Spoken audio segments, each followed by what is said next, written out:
Bad movies are far too common. The industry is rife with untalented people who allow terrible projects to be developed and unleashed onto the unsuspecting public. Normally, these movies flop and the public leaves them behind. Their creators then either are forced to improve or leave the film world entirely. But there are rare cases when this doesn't happen. Sometimes, movies are so riddled with flaws that they actually loop back around to being enjoyable. And in the years following the advent of the internet, an entire subculture has emerged to discuss them. These films then gain a cult following, and the people behind them are encouraged to continue their careers in hopes that they'll repeat their mistakes and make equally terrible movies for their new audience to enjoy. Although this doesn't always work out. Filmmakers typically don't like seeing their movie mocked, even if the viewers still enjoy it on some level. Tommy Wiseau, the creator of the most well-known So Bad It's Good movie, The Room, is one such case. After its release, he struggled to cope with the idea that something he created was ridiculed, but eventually came to accept and even enjoy the recognition it got. But by that point, he'd gained enough self-awareness that the ability to make another similarly bad film had been lost. What made The Room so unique was the complete ineptitude of its creation, which can't easily be repeated if the person behind it actually listens to criticism. Other filmmakers, however, remain completely oblivious to how their films are regarded and can continue onward, generally unaffected by the criticism they face, and consistently produce cult classic films, such as Neil Breen. As a result, he's garnered a loyal audience who will support each new project he releases to ensure he can continue to produce these terrible films. But there is one person who's managed to tread the line between these two paths, taking arguably the worst approach for well over 7 years. A man who's lashed out at criticism and forced audience support away, but through sheer lack of self-awareness has never improved, let alone been able to come to terms with how his movies are truly perceived. That man is the creator of Cool Cat Saves the Kids, Derek Savage. The name is infamous in the world of film. His movies are terrible for a number of reasons, but as time has gone on, Derek Savage himself has become the subject of ridicule rather than just his work. From sleazy business practices to flat-out awful treatment of those around him, Derek has carved out a more infamous reputation for himself as a person than Cool Cat Saves the Kids or any bad movie ever could, even to the point where those who love his work refuse to support him when creating new films because of his actions over the years. Derek's descent was a long one, and few know exactly how he became the way he is today. Derek Savage was born on May 3rd, 1962, in Virginia. There is very little information surrounding his early life, but he stated numerous times that he was bullied a lot at a young age and created an imaginary friend to support him through everything he endured. Its name was Cool Cat. At the age of 10, Derek also got his first gun, and possibly as a result of the bullying, he became very passionate about self-defense training, and it eventually led him to getting a concealed carrying permit and being armed during almost any situation. Sometime during his teenage years, he spent time living in Raleigh, North Carolina, and began forming high hopes for the future. Derek has never been overtly clear about this period of his life, but many have guessed that his original aspirations were to be a movie star in the action genre, since most of his early interest pivoted on those types of roles. By 1986, he'd moved to Los Angeles and began trying his hand at acting. Most of the roles he managed to land were as an extra. That year, he appeared in Rodney Dangerfield's movie Back to School, and the year following, he had bit parts in the movie Fatal Beauty and a TV show called Hotel. Derek immediately learned how competitive the Hollywood scene was, and for one reason or another, he took other kinds of opportunities that came his way. He appeared as a model in Playgirl magazine, as well as on the cover of Singles magazine at the same time. Presumably, after this point, he took a break from the spotlight in favor of steadier jobs, since little else was public about Derek's career history for the next several years. He himself claims to have worked in the machine gun industry. And I even used to be in the machine gun industry, so I guess you could say I know a little bit about this topic. It was around this time Derek was charged and convicted for a felony, possession of an unregistered firearm. This firearm was a modified M11 pistol with a firing pin bolt assembly labeled M11 SMG. As a result of the alterations, this particular gun had the ability to shoot multiple rounds in succession with one trigger press, which legally classed it as a machine gun. In his legal defense, Derek argued that the general definition of a trigger is a curved metal trigger, and that because his gun didn't use this standard firing mechanism, it didn't fall under the machine gun umbrella and was acceptable. This was pointed out as untrue in the courtroom, since by that logic, anyone could get around NFA guidelines and create machine guns just by instead using buttons and switches to fire. He also pleaded ignorance of the law that required such guns to have specialized registration. This defense was rejected as well. Always remember that. You can't go into court and say, well, Judge, I didn't know it. I thought it was this. I thought it was that. No, it's not. Ignorant of the law is not an excuse. Interestingly, the name listed on the court documents was Daryl Ray Evans, which is presumably Derek's real name. This was unearthed when internet users looked into Derek's companies. They found that his publishing firm, Blue Thunder Books, was legally owned by this name, and that its birthday and other information matched perfectly with what is known of Derek. From here, public records surrounding the court case were discovered. He never confirmed this was actually him, but has blocked people on Twitter who ask him about it. At the time, it seemed as if this conviction marked a change in Derek's life. Possibly to avoid the stigma of being known as a felon, it was around this time he began donning the name Derek Savage and pivoted away from both the gun industry and acting in favor of a more creative outlet. He founded Derek Savage Productions and gave it an accompanying website. And what's more, he switched from appearing in movies to writing them when he began creating his own screenplays with hopes of having them developed into films someday. The first of his self-published work included Hell's Nightmare, a love story set during Christianity's Armageddon, The Dancer, a male stripper story, which had been referenced as being vaguely based on his own experiences, and Sweet Revenge, a book about a man seeking revenge against a gang that killed his family. Derek ends its description by saying, "The story has little to no profanity with a message that white and black can live in friendship and overcome evil together." Of the three, Hell's Nightmare was the only full-length to see any form of release when it was sold as a novel. It's unclear exactly why Derek started this venture, but his last known acting appearance was as an extra in a movie called Ricochet in 1991, a year prior to the court case. Despite the fact that Derek had withdrawn from acting, he continued to involve himself with the Hollywood sphere, stating he worked as an agent around this time. His free hours were spent writing, and over time his focus would shift quite a lot. I started writing kids' books about 20 years ago. First I started out writing screenplays, then novel manuscripts. I said, hey, I want to start writing some kids' books.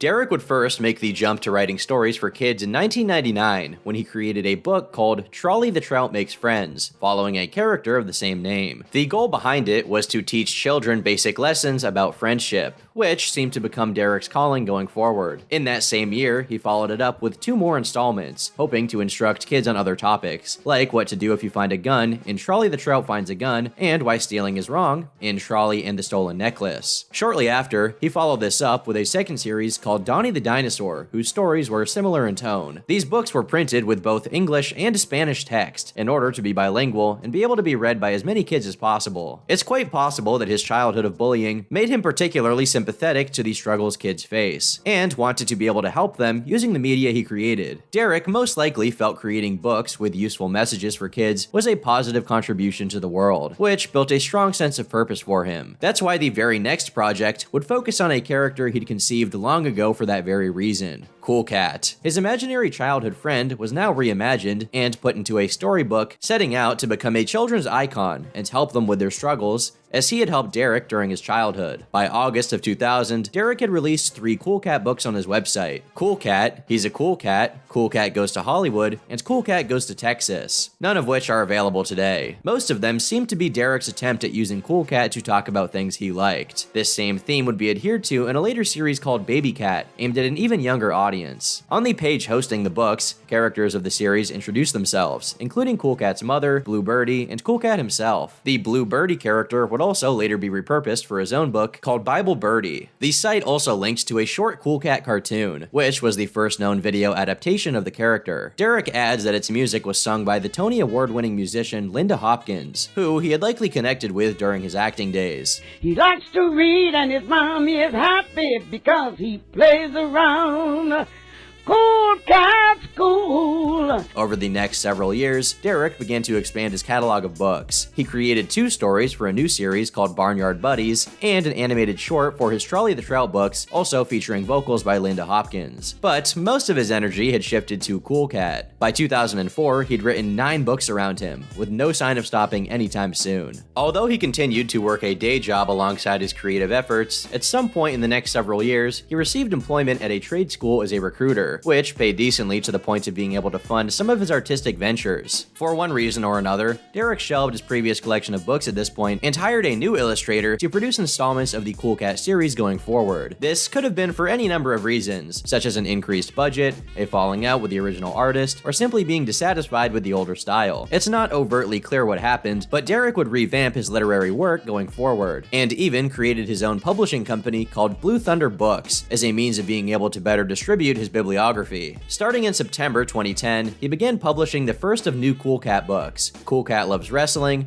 Cool Cat Loves Baseball, and Cool Cat Loves the Beach. Several more, such as Cool Cat Loves Horses, Cool Cat Saves the World, Cool Cat Loves Karate, and Cool Cat Loves Military Kids are revealed to have existed and contains the likenesses of various celebrities, but this batch of stories was soon lost entirely and is yet to be re-released. Cool Cat Loves Karate stood out due to a promotional poster Derek made with 24 celebrity martial artists, claiming they liked it, making the story the most endorsed karate book in history. Derek also incorporated both English and Spanish translations onto the pages, making the new Cool Cat books another bilingual series. Included with a bunch were other installments that attempted to give positive messages for kids about the importance of being environmentally friendly, which was a topic that was becoming especially relevant at the time. Derek addressed this subject in Cool Cat Goes Ethanol, later changed to Cool Cat Loves Going Green, and Cool Cat Loves Biodiesel. As a result of these two stories, Derek got his first bit of mainstream attention when he appeared on Fox News in Las Vegas to advertise the Cool Cat collection of books. It's unclear exactly how successful the books were after this promotion, but Derek continued to put forward effort developing Cool Cat into a popular franchise. He decided that the best way to do so was to pursue being picked up by a network for an official TV series surrounding the character. He was evidently told that the best means to do so would be to produce a pilot episode to pitch to investors. Derek then began laying the groundwork for the project using his connections in the industry, and in March of 2012 put out a casting call for actors to be featured in the short. His casting director, Paul Din McCrillis, managed to get in touch with two minor celebrities, Vivica A. Fox, who was known for her roles in Kill Bill and Independence Day, as well as Eric Estrada, who had a lead role in the 1970s show Chips. It's unclear exactly why these two in particular were chosen, but it's possible that Derek was simply trying to get the most well-known actors he could find to play minor roles as a means of cheaply giving the short more appeal. Derek had originally intended Eric's part to be played by John Schneider, known for his leading role in The Dukes of Hazzard, but he pulled out at the last minute. In terms of the main cast, an actor known as Jason Johnson applied for the role of Cool Cat and was chosen by Derek the very next month. To play the part, Jason donned a Cool Cat costume that Derek paid a website called AlexInWonderland.com to custom design for the character. Jason would later reveal that the suit was exceptionally hot to be in during the sunny weather of the shoot, and that the gloves were so bulky that he was unable to grip most objects, especially because one hand was also equipped with a mechanism that operated the mouth. The antagonist of the short was selected to be a boy named Connor Dean, who'd been picked out of a group of 30 applicants to play the role of Butch the Bully, who would become a fan favorite later on. The short was to be titled Cool Cat Stops Bullying, which acted as an adaptation of Derek's book by the same name. The plot is that Cool Cat and his friend Maria are at Vivica and Eric's house and get pushed around by Butch the Bully before being taught how to stand up to him. Apparently, the set used for this short was actually the backyard of Hulk Hogan's body double, if you can believe that. The first day on set was in fact Derek's first time as a director in any context. Despite this, the setting was described as very professional by those involved. He had a large crew and even an assistant director to aid in the filming, although this was in large part to keep up appearances in front of Vivica and Eric, which didn't last since the two were paid $1,000 each for only that one day of shooting. But even on the first day when Derek was attempting to keep the production as professional as possible, there were still moments that stuck out as strange to others involved. He made a very big deal about the only editor that he ever worked with, how he won an Emmy. Well, he actually had this editor come down to the set and bring his Emmy, and he had the actors pose with this Emmy. So that's where that picture came from. Despite Derek crediting the editor, Art Anthony, as an Emmy award-winning editor, he wasn't. He was a nominee. Although, aside from an odd photo, the rest of the production was relatively normal. But after the first day of filming was completed, and the remaining work consisted primarily of reshoots, the atmosphere of the set became much more laid back and less like an official production. Jason would later reveal that Derek had intended to use his own voice for the Cool Cat character, which would be added in post. But Jason did his best to use his voice instead, as to not be left unrecognized in a project with celebrity names attached. Derek later agreed to this and even gave him a lot of freedom to develop Cool Cat's mannerisms and character details. Jason would even improv some lines, but admitted he rarely strayed from Derek's scripts other than to get around the numerous spelling and grammatical errors Derek had left in them. Following the end of filming, the project was edited down into a 12-minute short. Derek had planned to send it to film festivals, but was caught off guard by the cost for submissions. He opted instead to sell it on DVD through his website, among other distributors like Amazon. Oddly enough, Cool Cat is listed in the credits twice, once in the top spot crediting him as playing himself, and another time in 5th spot, which credited him as being played by Jason, who later stated he was rubbed the wrong way by not officially receiving top billing. Similar to Derek's written work, it isn't easy to gauge exactly how successful the project was upon its release, but it is safe to say that it didn't inherently pave the road for a Cool Cat series by getting the attention of investors, so Derek decided to make another attempt to do so by creating a new short with a longer runtime in order to pitch it as a 30-minute TV show as opposed to 15. We started off with Cool Cat Stops Bullying. It was an anti-bullying film that I made. It was the first project that I actually directed in, the whole 9 yards, produced, directed, wrote, and so it was a crowning achievement for me.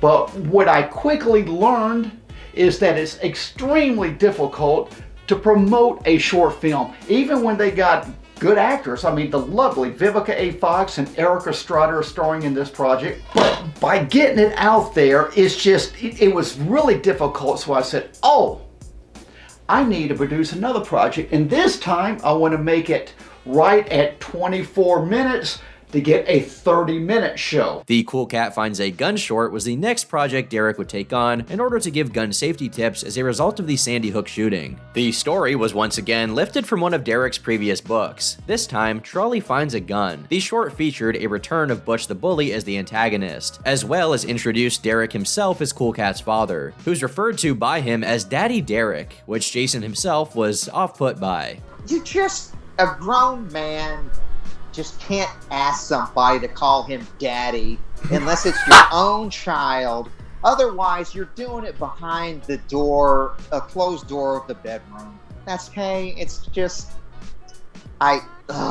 It was during the filming of this short that a lot of Derek's questionable business tactics were made apparent, such as the fact he had filmed a scene wherein Butch the Bully brings the gun to a school, but did so while it was closed to avoid having to get a proper permit or consult the staff before recording the footage. The cop that then arrests in the following scene is also a well-known male porn star named Steve Crest, who Derek hired because he had access to a police car. Jason recommended another actor he'd met through previous work that owned one as well, but Derek rejected the idea because he had a Scottish accent that Derek was worried kids wouldn't be able to understand. Gary Scotty Collins was an actor that I worked with. I recommended him for the policeman role several times. And Derek didn't use him because he has a Scottish accent. So he went with the porn star. The project was completed with a 22-minute runtime and with Jason directly credited on the box, but it too sold quite poorly. Derek then decided to create another project of the same length to add to the Cool Cat Finds a Gun DVD in hopes that having double the total runtime would increase the odds of the franchise being picked up for a full TV show. Once again, I ran up, it's really difficult to get a TV show when you just have one product to sell. I mean, if you got a full-on show with, an episodic show, maybe a little bit easier, but it was really tough. But then I just can't put this on a DVD and have a product to sell. So I came up with, bam! Cool Cat in the Hollywood Christmas Parade. Of course, Cool Cat and I were in the Christmas Parade a couple times. This was the third and final of the Cool Cat shorts, and was produced featuring Derek and Cool Cat participating in the annual Hollywood Christmas Parade in November of 2012 while driving a Cool Cat themed car. Derek has implied that he and Jason were invited to the event, but this was not the case. He paid thousands of dollars for the two to both drive in the parade and be allowed into his after party. The money apparently came from Derek's trade school recruiter job, which he was still apparently working at this point. Interestingly, they were driving what Derek called the Cool Cat convertible. Who we got right here? Derek, this is Cool Cat car? I'll tell you, it's a Cool Cat convertible, baby. You're kidding.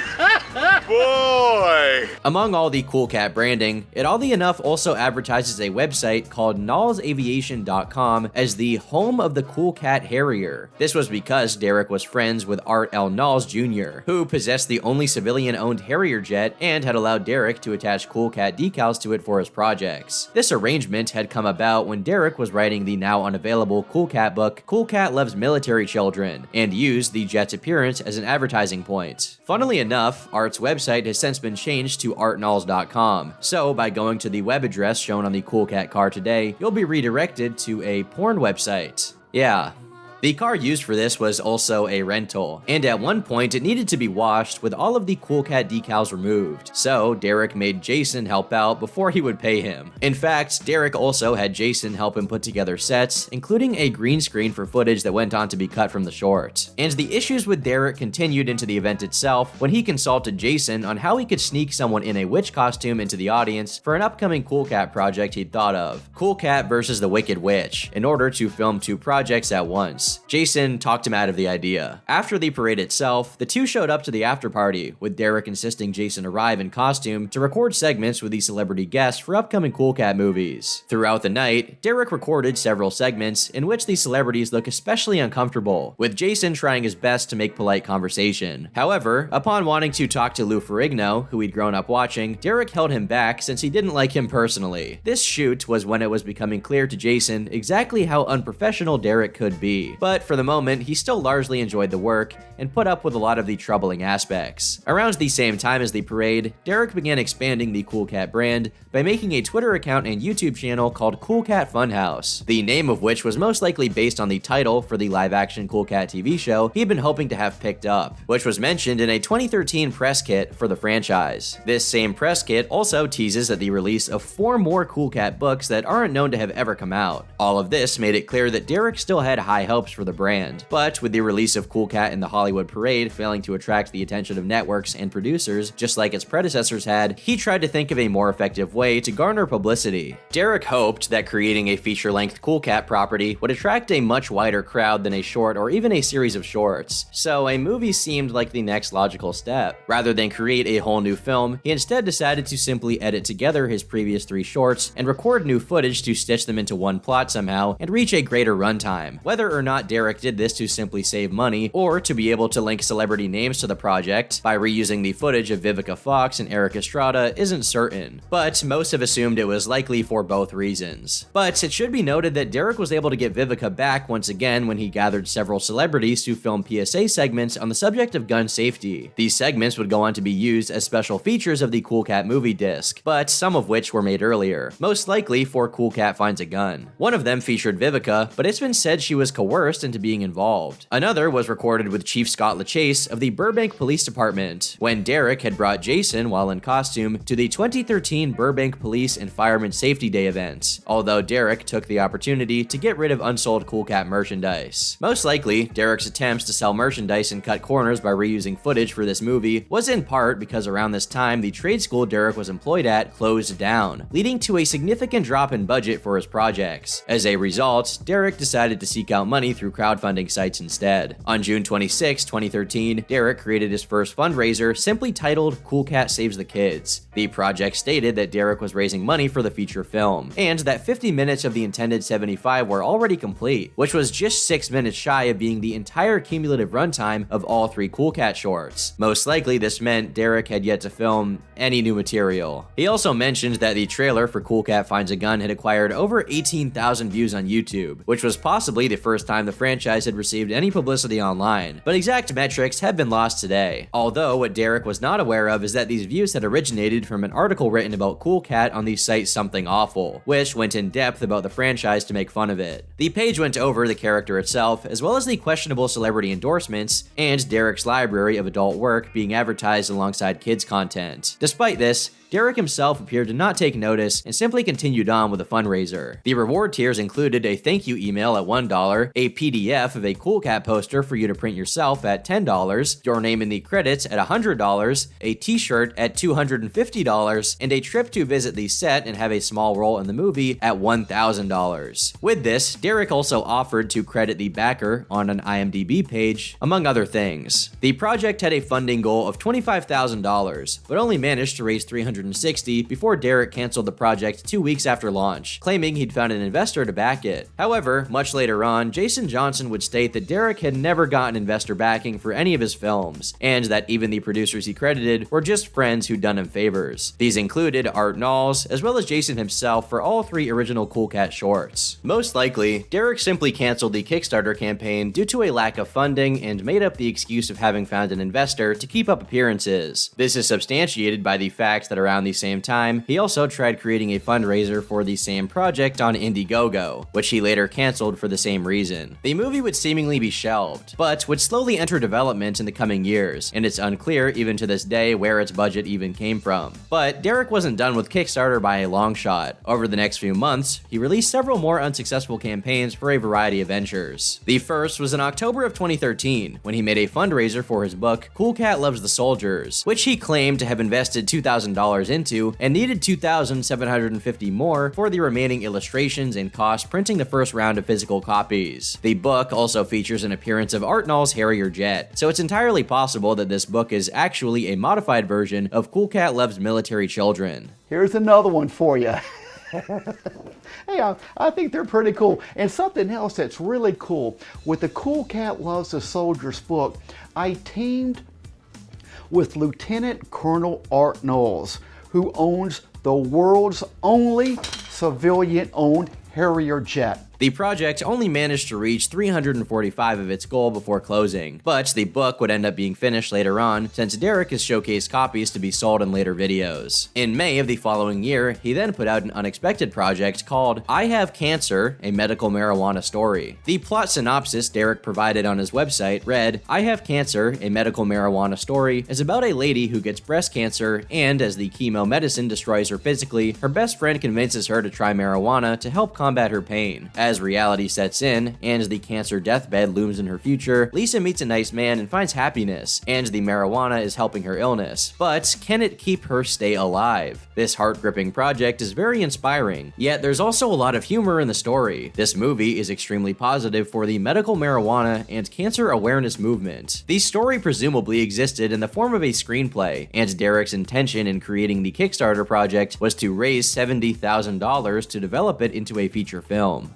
Despite the fact that Derek had now made 4 unsuccessful fundraisers by this point, and was now asking for triple of what he'd previously been unable to raise, he had enough faith in the idea to create an entirely new website for the project, and even give it an IMDb page. The cast was planned to include Derek himself, Vivica Fox, Art Knowles, his Harrier jet, and Judge Jim Gray, who was the 2012 vice presidential candidate for the Libertarian Party. It's unknown if any of the people Derek mentioned had yet agreed to be in this project. After around 3 weeks with only $601 raised, Derek canceled this project as well and claimed he'd found an investor to back it. After 8 years, nothing new has developed regarding this screenplay, and in that time, he had tried to sell the web domains he'd apparently set aside in preparation for its release, some of which were for a documentary he also planned to release on the same subject at that time. Derek updated the page in 2020, so he may still plan to develop it. This was made more evident in an email from a fan that had possibly been in contact with Derek in 2019, who was told by him that he was currently working on the project. Although, in the time immediately following the fundraiser, it seemed his focus returned to Cool Cat. Only 2 weeks before launching his medical marijuana Kickstarter project, the Cool Cat Funhouse YouTube channel released the official trailer for Cool Cat Saves the Kids, the feature film. This trailer would slowly gain traction online as other videos from the channel had before, with the online world beginning to anticipate the release. Derek had begun filming the additional scenes necessary to piece the movie together and added several more positive lessons for kids on a variety of topics, such as exercising and graffiti. Unfortunately, this caused several issues. Many of the child actors from the original shorts had drastically changed in appearance with age, and because of Derek's tendency to avoid reshooting footage, the additions were highly noticeable. And of course, without many retakes, there are a lot of poor line readings that would have been cut or reshot had anyone else been at the helm of production. He's about to graffiti our neighbor's wall, and it's not cool to paint on someone's wall. This, of course, was only made worse by all of the other general issues such as bad acting, writing, editing, and nearly every type of flaw a film can possess. Unfortunately, there were just as many issues going on behind the scenes. For one thing, Derek and Jason continued to disagree on certain decisions for the movie. This didn't tend to cause issues between them, but Derek's comments were often strange, like how he told Jason that kids were asking Cool Cat to shake his butt more. It only added to the creepiness of the character being an adult man in a catsuit. It also didn't help that Derek had written a girl to swoon over him in one scene. Cool Cat's so brave. Yeah, he's a real crime fighter. Cool Cat also scratched his stomach several times and waved his leg, which was intended to give his character a cat-like trait, but many thought it looked more like masturbation. This particular idea was actually Jason's rather than Derek's, so there was at least one mocked aspect of the movie that Derek wasn't to blame for. It didn't help that Derek's odd decisions for Cool Cat were often quite difficult, since the suit wasn't easy for Jason to maneuver in. There were a lot of scenes that required him to run quickly downstairs, or do things that would cause issues. The Cool Cat tail even got stuck on a shrub in a scene that they left in the film, and a lot of the new footage made it especially clear how little grip Jason had with the gloves on. This is why Derek is constantly getting the door for him. Here, I help you get in the car here. Was it locked? Yes, it was, Daddy Derek. Well, that's for safety purposes. And of course, the California heat made a lot of the outdoor segments difficult to bear in a giant cat costume. Because of Derek's limited budget, there was only one suit that had to be shared between Cool Cat and his mom, which led to editing issues when Derek had to show both of them on screen at once. Jason also later stated that there were points when the actress couldn't make it, and he himself would have to be in the costume cuddled up with Derek, specifically with a scene of them on the couch. This was also the film that gave Cool Cat's mom more screen time, and given the fact that she's a cat as well, it made a lot of her and Derek's interactions quite awkward. Vivica said anytime is great for the kids, and I'll be ready in a couple minutes. Hey, I bet you will, you fine-looking kitty cat, you. The woman who voiced the Mama Cat character actually experienced a lot of issues with Derek, since he apparently had asked her out, with her having to repeatedly tell him no. She lived across the street from the house they were recording in, and on the very last day of filming the movie, she'd invited Jason over to let him shower after a hot day in the suit before heading home. Derek apparently stormed into the house and accused the two of having an affair, for lack of a better word. The issues just seemed to be piling up even towards the end of production. The house they used to film in didn't actually belong to Derek either. It was owned by his former agent, who he was renting a room from. Derek set about piecing the movie together himself, since by this time he decided he could fill that role single-handedly. The Emmy-nominated editor, Art Anthony, hadn't worked for Derek since the Cool Cat short. Throughout post-production, Derek apparently kept calling Jason back to record additional filler footage in order to reach the 75-minute goal. This consisted of music videos set up in front of a green screen, and one that Derek would write to give himself the opportunity to show off his valuable Van Halen-signed guitar. Throughout the process stitching the film together, he would also make a variety of editing mistakes, including spelling errors, within very amateurish looking titles. As the months passed, the movie drew closer to completion. Derek juggled it with other Cool Cat related endeavors, and in November, he published yet another book called Cool Cat Loves Hollywood. It was clear Derek was investing himself fully into the franchise and had a lot of faith in it. With high hopes for the future following the release of his first feature-length film, it was clear that despite all of the glaring flaws, Derek was blind to how his work came off to others. Even with the input of others throughout production, he was still caught in a bubble. In reality, no one saw Cool Cat as highly as Derek himself did, even the others involved in his creation. The praise given to the Cool Cat character by celebrities that Derek quotes on his website has been stated as fake or made by his friends, such as Linda Hopkins, who had made the music for the original Cool Cat cartoon that Derek later repurposed for the film's credits. Even the quote on the movie's box art reading, "Cool Cat is cooler than Barney the dinosaur," was later revealed to have been a sentence uttered by Derek's former roommate. The Dove Award he showcased as well was actually not an accolade, but in fact a rating intended to show that the film was appropriate for kids rather than a measure of quality. However, the company itself lists one of the adult themes as bestiality, since Derek had chosen to portray himself married to an anthropomorphic cat. Even at this point in the film's development, Derek had yet to receive any outsider's opinion. So, in the end, if he truly got the attention he so desperately wanted, it could only lead to disappointment. On February 1st, 2015, Derek officially released Cool Cat Saves the Kids. Unsurprisingly, the movie's first few weeks of release didn't grab the audience Derek was hoping for. But, thanks to the watchful eyes from the online world, it did, however, get the attention of one unexpected person, who would go on to bring Derek an equally unexpected audience. It was last year that my good friends at Everything Is Terrible shared a link to the film's trailer on their Facebook page, and as soon as I watched it, all I could think was, oh god, I have to see this movie. So I quickly bought the Cool Cat movie and book package, and I even bought a t-shirt. And let me tell you, if you're looking to pick up girls, this shirt is quite the pussy magnet. On February 28th, 2015, a popular film reviewer by the name of Adam posted part 1 of a review of Cool Cat Saves the Kids on YouTube. The video talks in depth about most every laughable trait of the Cool Cat movie, as well as Derek himself. himself. It was highly critical, but lighthearted. He discussed poorly written lines, editing mistakes, creepy overtones, and the outlandishness of almost every decision made throughout the production, but did so subtly without direct insults. I'll get it. Thanks! My hands are full!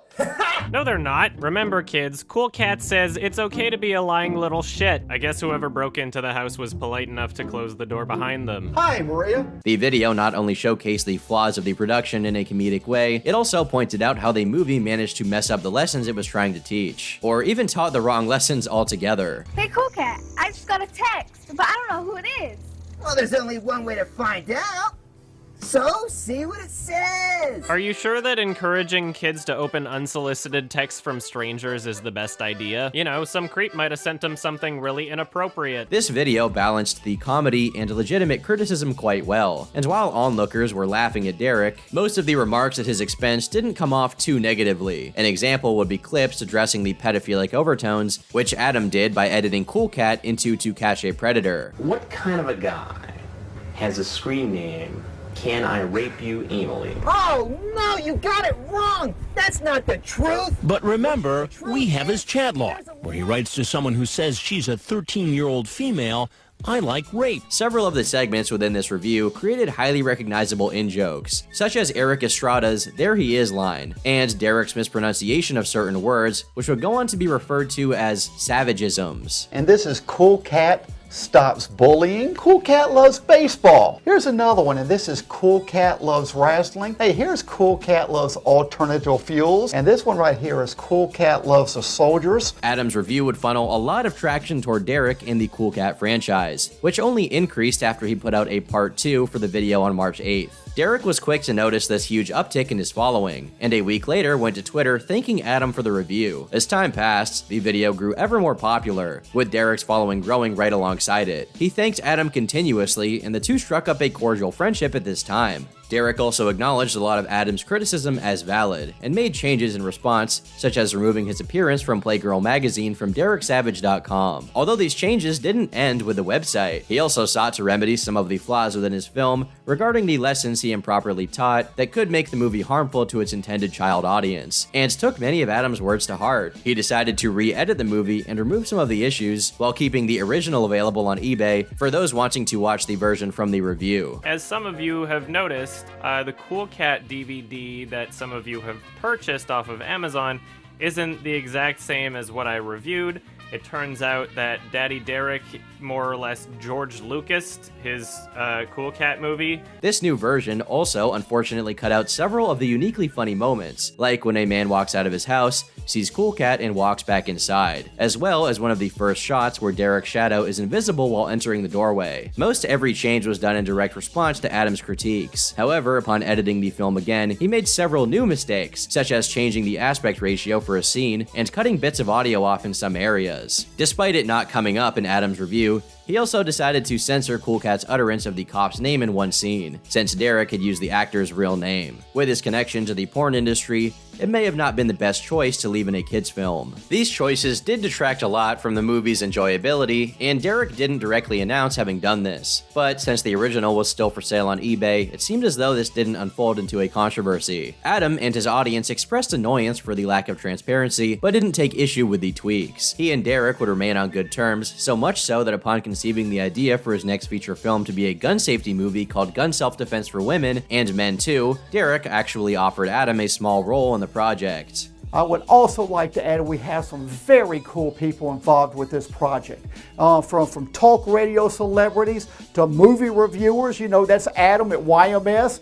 His review really helped out my Cool Cat movie, so hey, I even gave him a cameo in this. Upon watching this unfold, viewers had grown to respect Derek quite a lot. It came off as quite mature of him to be able to go with a joke, even at his own expense, since ultimately it still helped his movie. Several more reviews came out around this time, including one by a man known as Josiah Clark, that Derek responded quite favorably to on Twitter upon seeing it. More would follow when in September, a YouTuber named Bob Shucks made his own video on the movie as well. With the newfound attention recognition and respect from the wider community, Derek's Indiegogo project saw more traffic than it ever would have upon launch that November, with pledgers willing to support him in his future endeavors, especially with Adam's appearance and public support of the project. Exact metrics as to how much he earned in this time have unfortunately been lost. Meanwhile, another movie reviewer by the name of Alex of the channel I Hate Everything was kicking around ideas for the next entry in his Search for the Worst series, and tweeted out a poll asking what his next project should be. The options included several particularly infamous films,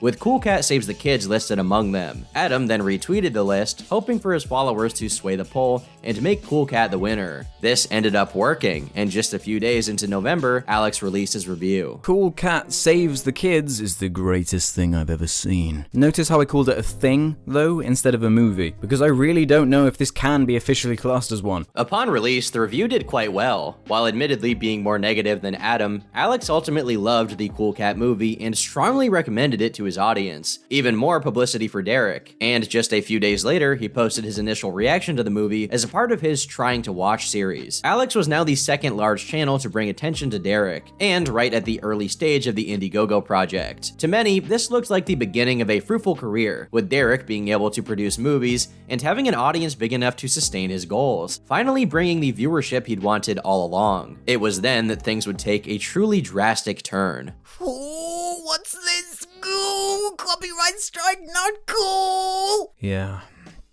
So, the video's down, everybody. On November 9th, 2015, Derek filed a copyright strike against Alex on his Cool Cat Saves the Kids Search for the Worst episode, and on Josiah Clark and Bob Shucks' reviews as well. Something which was especially odd given how he'd seemed to be fine with these reviews for the past few months, and had even supported Josiah's, who actually reached out to Derek the day that the strike was filed trying to figure out what was going on, only to be ignored. And at the same time, Adam's videos had been left unaffected. In response to the strike, Alex put up a video showcasing the details, revealing it was a manual takedown by Derek himself. Upon breaking the story, Alex's fans reached out to Derek on Twitter, attempting to discover what had prompted this sudden attack. Derek then became angry and started a flame war, lashing out at both Alex and his fans while trying to defend his actions. It is look, I took some screenshots because he deleted them after I called him out on it because I made this picture.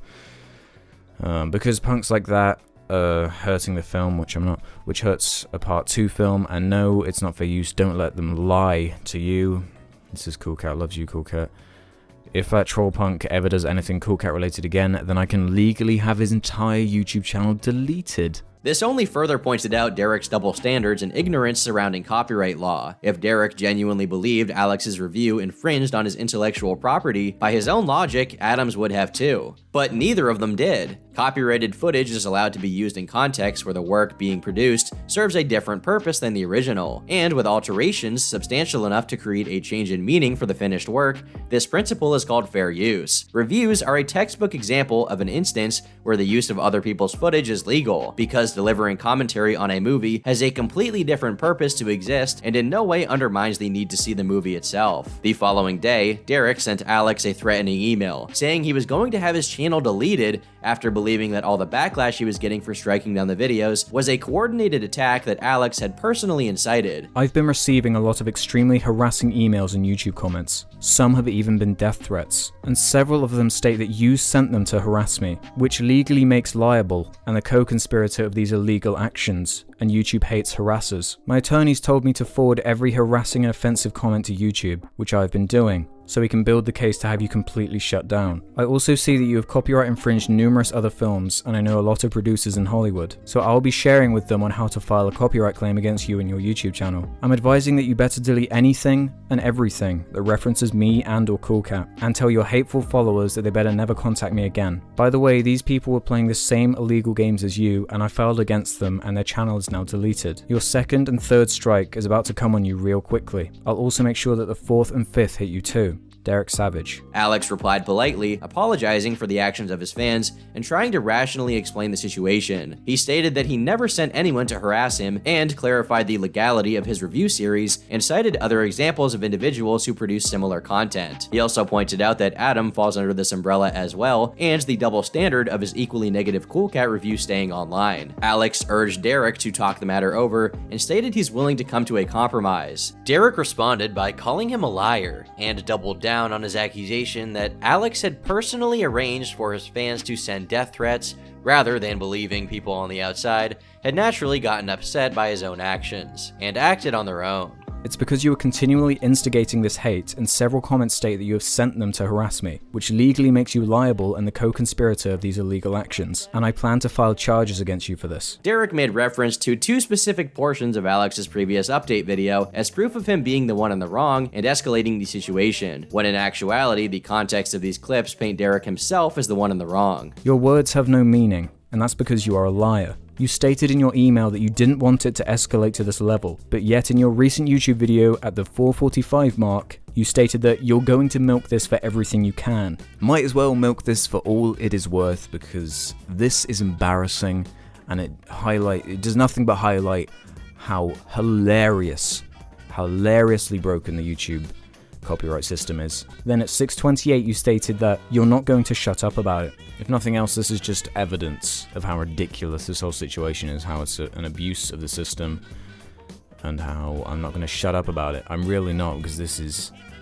insane. I'm a lot of things, but I'm not a liar. The quotes from the videos just reinforce how ridiculous this entire scenario is. I'm not going to be quiet about this situation because it is bullying. You have still not told me why you filed the strike in the first place, so it is leading to everyone making assumptions about you. A lot of people are very upset about this. It's a misuse of power. I never sent anyone to attack you. I simply told them what was happening and they did as they pleased. Derek then closed his email by threatening to reach out to other filmmakers Alex had reviewed the movies of in order to have more copyright strikes sent to him if he didn't delete every Cool Cat related video, apologize to him publicly, and beg his followers to never contact him again. Alex privated his Cool Cat videos in fear of more illegitimate strikes, and responded again rationally, restating that he wasn't behind the threats, and by simply discussing the matter, people had decided to do things on their own. Derek did not reply back, so Alex sent him another email trying to show him how his actions were making him look and attempting to come to an agreement to settle the situation. By this point, Derek had begun CCing the emails to Adam in an attempt at transparency, even going as far as to tell Alex he could go public with their email conversations, still believing he was in the full legal right and that his actions were fair. Adam then stepped in to mediate the situation. He sent several emails to Derek explaining both fair use law and the Streisand effect, pointing out that by trying to censor negative opinions of his work, he was only giving the public reasons to hate him. Despite Adam's best efforts, Derek refused to listen and continued his attack on Alex. As a result, Alex created a video called "With Apologies to Derek Savage," where he shed some light on the situation. Alex then displayed every email that had been exchanged with Derek up until that point, and ended the video simply by saying what he'd previously told Derek in his response email: "I never wanted this." Although the situation would unfortunately only get worse from here, as Derek decided to take actions that dug himself into an even deeper hole than he'd already been in. On the same day as Alex's video was released, an expected email was sent to him with very dark implications behind who wrote it. Dear I Hate Everything, our law office represents Miss Anne-Marie Friggin, the producer of the Attack of the Jurassic Shark feature film. Mr. Derek Savage contacted us and brought to our attention your two videos that uses our client's copyrighted material. I personally have viewed both videos, which links are provided below, and they are a violation of the US Copyright Code Title 17 USC, and you are infringing against my client's copyrighted intellectual property. We demand that you remove and delete both videos that contain Miss Friggin, whatever, copyrighted footage from the Attack of the Jurassic Shark feature film. If both videos are not removed within a 24-hour period from the timestamp of this email, we are filing copyright infringement charges against you and your channel with YouTube Incorporated, and we will take further actions against you in a court of law. This is your only notice. Sincerely, Joel Shapiro. This email claims to be from a law firm representing a previous film that Alex had featured in his Search for the Worst series. Not only did it mention Derek by name, but Derek himself had already threatened to do just this in one of his earlier messages. Whether this was a real law firm, a joke by a troll who'd seen Alex's last update, or worse still, a ploy by Derek himself was uncertain. With Adam's help, Alex examined the email and came to some shocking conclusions. But after showing it to Your Movie Sucks, who's been super amazingly helpful in this situation, by the way, he knows his law stuff, he highlighted a couple of very obvious things that point to this being blatantly fake. 1. There is absolutely nothing legal about this at all. It was sent from a Yahoo email address, for God's sake. I wonder who else is infamous for using Yahoo Mail. I wonder. And why is there no phone number or address anywhere? Upon responding to the email, very little else was revealed. So instead, Alex and Adam decided to directly approach the filmmakers the email was claiming to represent. Your Movie Sucks decided to go digging and actually got in contact with the director of Jurassic Shark, Brett Kelly, and asked about the legitimacy of the law firm claiming to represent the film's producer. Kelly's response was, "We don't know any Shapiro law firm and no one is acting on our behalf." And on Facebook even responded to Adam with, "P.S. No idea who Derek Savage is." Having called Derek's bluff, but still without recourse, Alex went quiet for a while. It was during this time that Derek either realized Alex was not going to concede and accept all of his requests, or had seen through the ruse surrounding the law firm. So Derek attempted to cut his losses. "Alex, this is what I'll do for you. First of all, I don't want to shut you down. All I want is a simple apology. And the last thing I am in the world is a bully. I'm a businessman who only wants to protect my brand. I'm going to retract the charge filed this morning, as I don't want you to have 2 strikes. The first one stands, as I have to protect Cool Cat, but I don't want anything additional to hit you. And I'll even contact the producers who I spoke with and really try to smooth things out there. I'm very good at that, so I'm confident that I can make it where you'll have no problems on that front." Wink, wink. "Just make a little 15-second video where you apologize and say that we worked it out and that I'm a cool dude. And then say that Cool Cat loves you. And of course, delete those 3 videos. Do this simple thing and you'll have no more problems from me. And this whole thing can go bye-bye. And this is as nice as anyone can get. And you can email me in the future. I'm not an asshole to any degree.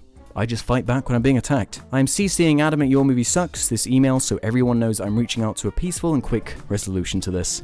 Best, Derek Savage." It's unclear whether or not Alex directly responded to this particular email or not, but it seemed that this was the end of communication between them, since after 3 days, and with Alex having released the previous emails, Derek decided to go public as well, and clarify what he believed to be the truth of the situation. On November 16th, 2015, Derek posted a video to the Cool Cat Funhouse channel called Cool Cat Copyright Infringement vs. Fair Use, where he tries to argue his case for taking down the recent reviews. Now, there is so many lies and just misinformation on the internet about copyright infringement and fair use. So I want to make this video to show you the difference between the two right there. The video will become infamous, especially for Derek's narcissism and quotable potshots at Alex that would be in-jokes for years to come. You got pumped up, you got deceived, and you got slapped, and really, you got treated like a little punk bitch. On top of it all, it was littered with inaccuracies regarding copyright law. By Derek's logic, using footage or material of anyone else's in your own work is illegal if you're monetizing it in any way, and that the only way to do so legally is to get permission ahead of time. He showed a lot of examples of copyright infringement cases to prove his point, but seemingly ignored the context of each and simply tried to say that they were in the wrong because they used some amount of another person's work, didn't get permission ahead of time, and tried to claim fair use. At no point does Derek clarify what the people could have done in order to make their work fall under fair use, nor does he explain how those other situations relate to the current matter. Derek most likely thought that these details were irrelevant,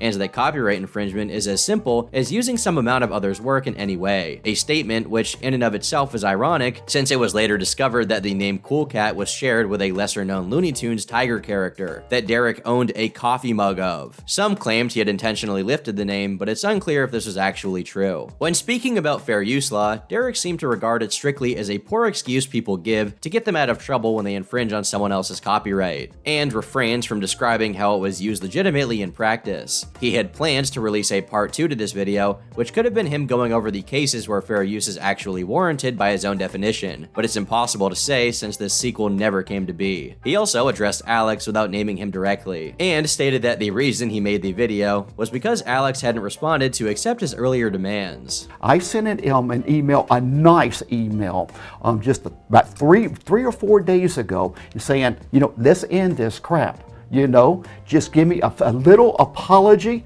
take down those videos, I'm a happy camper. I would not do any further legal actions against you. Plain and simple. And I have proof that I did that because I CC'd Adam at YMS on this. I hate to bring Adam into this, but he is my proof that I tried to end this many days ago. Derek cited Adam directly, and in doing so, publicly claimed that he'd back him up on the situation. Up until that point, Adam had remained publicly silent on the matter, but once Derek dropped his name, he decided to set the record straight so no one would get the impression he supported Derek's arguments. As a result, Adam released a video 3 days later where he carefully deconstructed Derek's arguments within his copyright infringement video, and spelled out the true nature of fair use law, both as a means of publicly renouncing Derek's actions and as one final attempt at convincing him to back down. He went over specific points Derek makes and highlights how if fair use did work the way Derek claimed, he himself would be violating it in that same video. 2 days following this video's release, Adam hadn't heard back from Derek and messaged him the link on Twitter, urging him to watch it and consider what was said. Hey, I think you're a great guy, and I hope this is me, and I hope you're doing okay, but I need some sort of confirmation that you've watched this video all the way through. Do you have any kind of response to this? Thanks. And then later, 3 days later after no response, it's obvious that you don't approve of the video I posted, but could you please try to explain what I did wrong? You were literally spreading misinformation about the law in ways that would negatively impact my business, so I was forced to make a public video in order to correct any misinformation that would have spread from yours.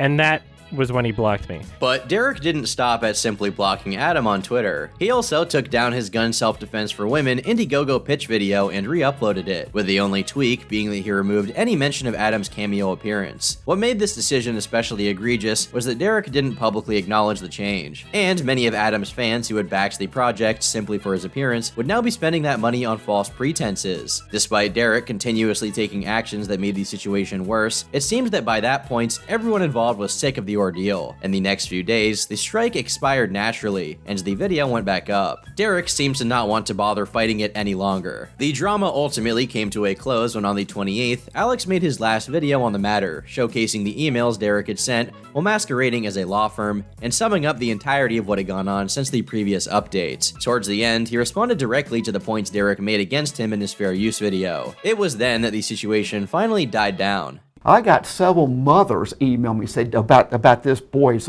crap, and says, Derek, you got to address this. What? Mothers told you? Are you really going with a please think of the children argument with this? I'm always working trying to produce new content to entertain you. What, you mean the exact same thing I'm trying to do? Good will always whoop lies and evil. Look, I don't really want to rub this in, but look back at what you've done to me, and then decide which side of that statement you fall under. Derek backed off from sending any more emails or attempting to censor Backlash, and everyone went back to their old routines. Although 5 days later, the creator of the Cool Cat Twitter parody Alex had made reference to in his video came forward with his own story regarding Derek that had been unfolding at this same exact time. So for a while I had like a parody Cool Cat Facebook page, and it went on for like, I don't know, March, April, May, like 4 months, and like eventually I decided, you know what, Derek Savage is cool about this, I'm gonna send him the link to the page. I checked the next day and it was gone, and I try messaging him on Facebook, and I'm like please give me my page back, Derek Savage, and he didn't respond. He just blocked me.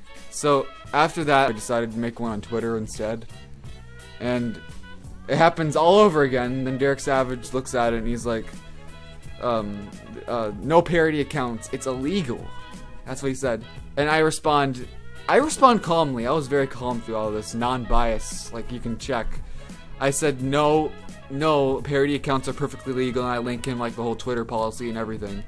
And in response he blocked me.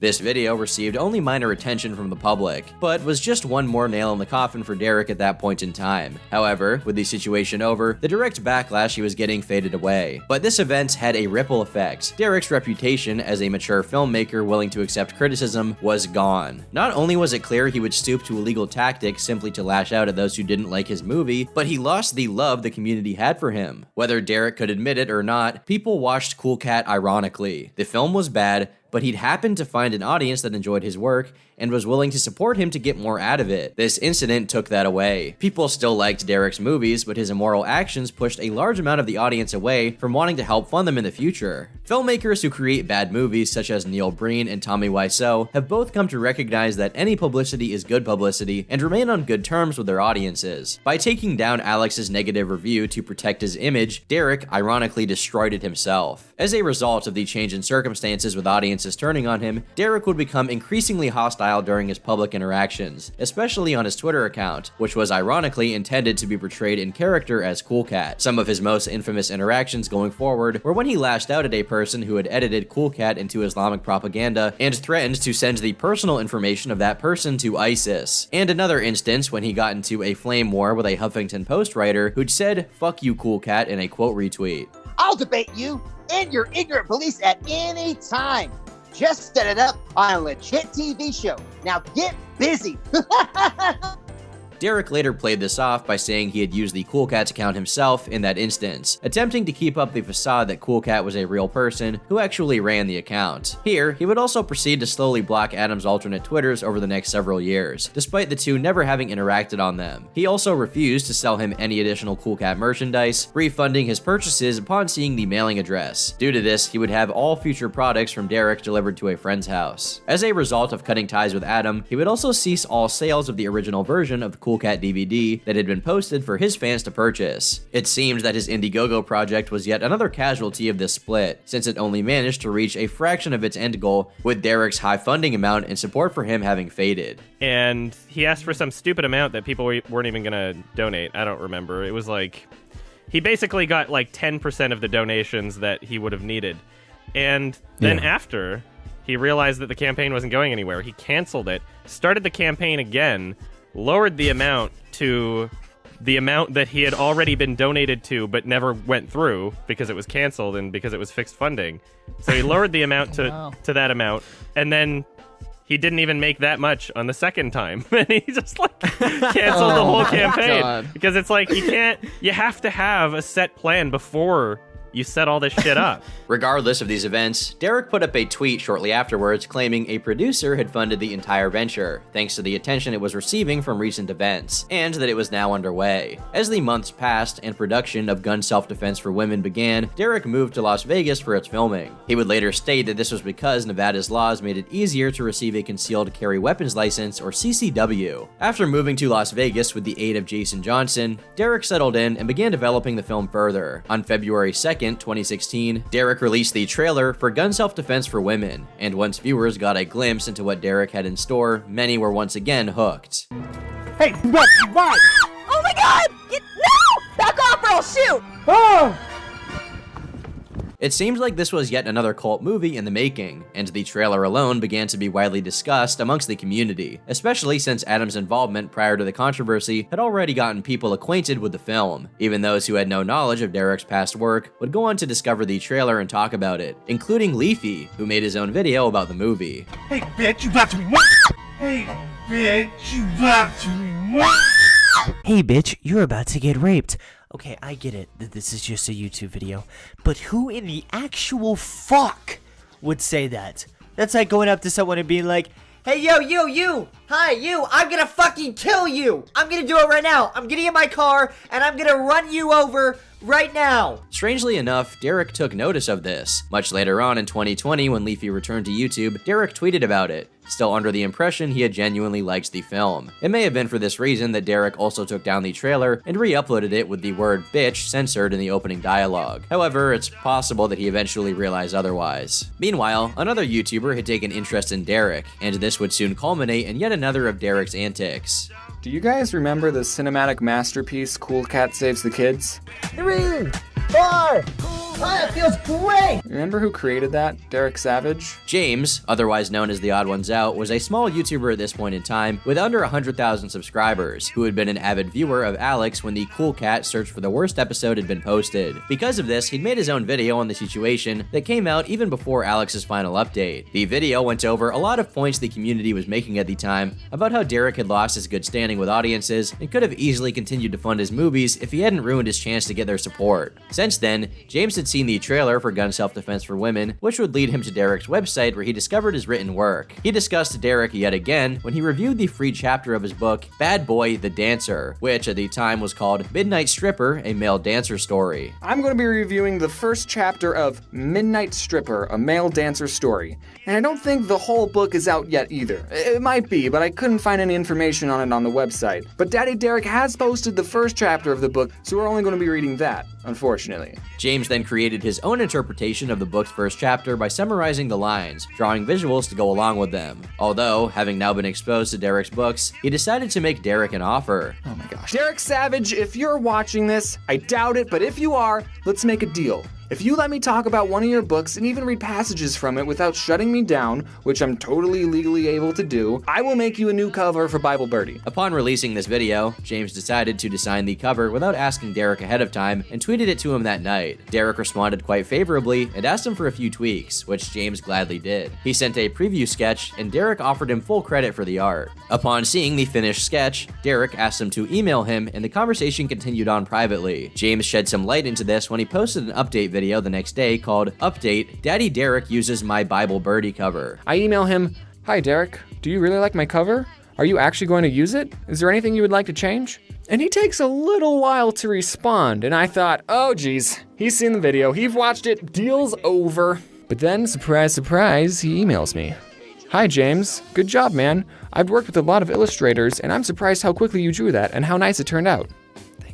James then gave his personal details and offered to narrate a portion of the audiobook. He linked his Tapastic page to showcase his online presence without directly exposing Derek to his YouTube channel, where he would encounter James's 2 previous videos about him. Derek then replies and mentions being surprised to learn how many college-aged people, like James, know about Cool Cat, making it obvious that he still had very little understanding of why his movie had grown a following. James responded honestly, saying he learned about Cool Cat from the internet and expressed to Derek how lucky he is for getting attention he has from adults that like the quirky humor. Although, sometime after this, Derek apparently discovered the Midnight Stripper video. James mentioned this, but refrained from showing the email itself. So then he sends me an email the next day, and I think he wants me to change the old Midnight Stripper video, which, I'm sorry Derek, I'm not going to do that. Despite this, Derek used the cover even before James could post his own update video. Things were actually looking up, until a little over a week later when James posted a spur-of-the-moment update revealing a new development with Derek. Here is the logo that I made him, as well as like a bird flying for the inside of the cover. And he just sent an email today, and ooh, okay. I just finished the DVD for my new film, so now I have a second to focus on you in the cover, and I see you haven't taken down that video. I'm going to be very blunt with you. I can get 1,001 people to draw me my cover any second of any day, and that's because it will their careers. It will be their careers.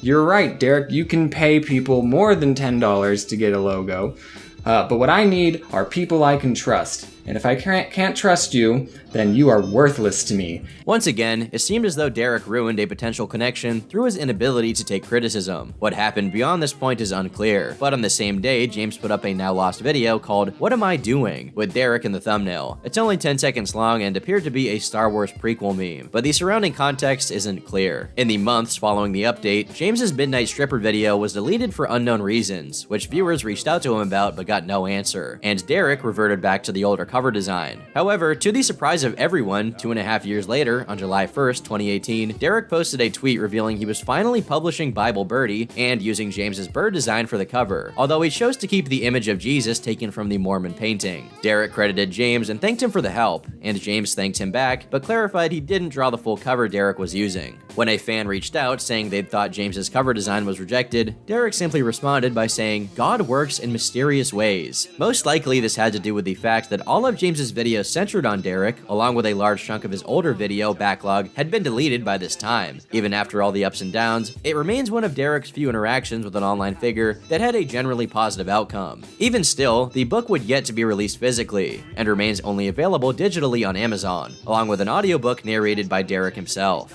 Alongside Alongside this, though, he continued work on his movie. Amidst this progress, he and a woman who was creating captions for the film were nearly robbed at a bank. And I saw this big boy coming right toward me. I mean, I just sensed, and I said, oh, we got trouble coming.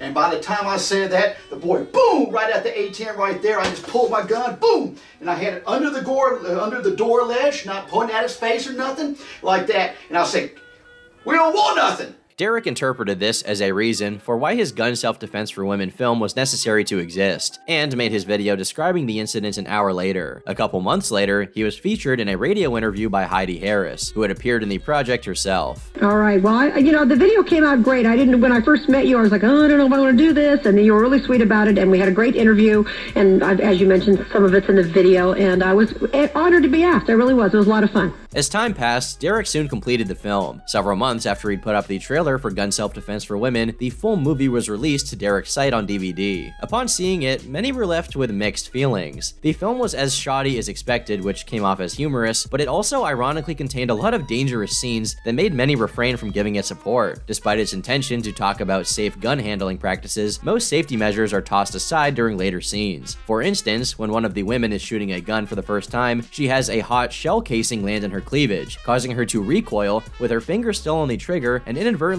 points towards the cameraman, who panics, knowing full well he could be killed, all after Derek had emphasized the importance of keeping your finger off the trigger while not firing. This only added to what would have otherwise been a dangerous situation, since no one was wearing safety goggles or any form of protection, and some of the details Derek gave were incorrect, such as implying mace and pepper spray were the same thing. As a result, figures like Adam would never review it, but he did tease it one day, at least showing his cameo footage that was originally included to be in the film. That's the thing. You know, it's too alluring for you. I had every intention of covering his gun self-defense for women video.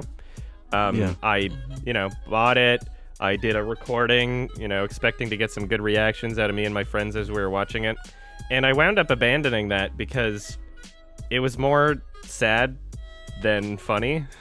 Really? It was kind of concerning in ways. There were tons of other off-putting elements throughout the film, such as Derek often being touchy with a lot of the women on screen, along with the fact that it was all very heavily politically biased, since Derek only chose to interview like-minded individuals. Strangely enough, he plugged Cool Cat by referencing the Cool Cat Finds a Gun short both in the trailer and the film itself. Much like Cool Cat, the film was largely viewed as Derek trying to teach a good message and failing, attempting to make himself look impressive and showing off things he likes. Interestingly enough, Jason Johnson himself shares the same sentiment.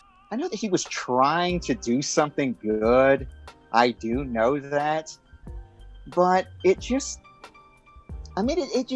came off comical, and it's just funny to watch. It's unclear exactly how the film performed since it was his first movie to be put out after having acquired a following, but Derek has re-released it several times, most likely as a response to accusations of sexism for the title. In early 2018, the title was changed to Gun Self-Defense for Ladies. Then in 2022, it was amended yet again to Guns, Knives, and Mace, Gun Self-Defense for All. Each release made minor tweaks to the film in response to both critiques of his film work and backlash from certain scenes. One of these segments that was later removed involved Derek using a picture of spree killer Dylan Roof as a target while teaching first-time gun owners. Other targets included Osama bin Laden and Justin Bieber. Just after the movie's first release in mid-2016, Derek put up a video on the Cool Cat Funhouse channel that acted as promotion for it, called The Savage Crime Show, hosted by Derek Savage. Now, one difference between our show here, The Savage Crime Show, compared to all those news shows out there, they just like to sit there and complain about everything, the bad that's happening, all that. But over here, we want to give you solutions to help keep you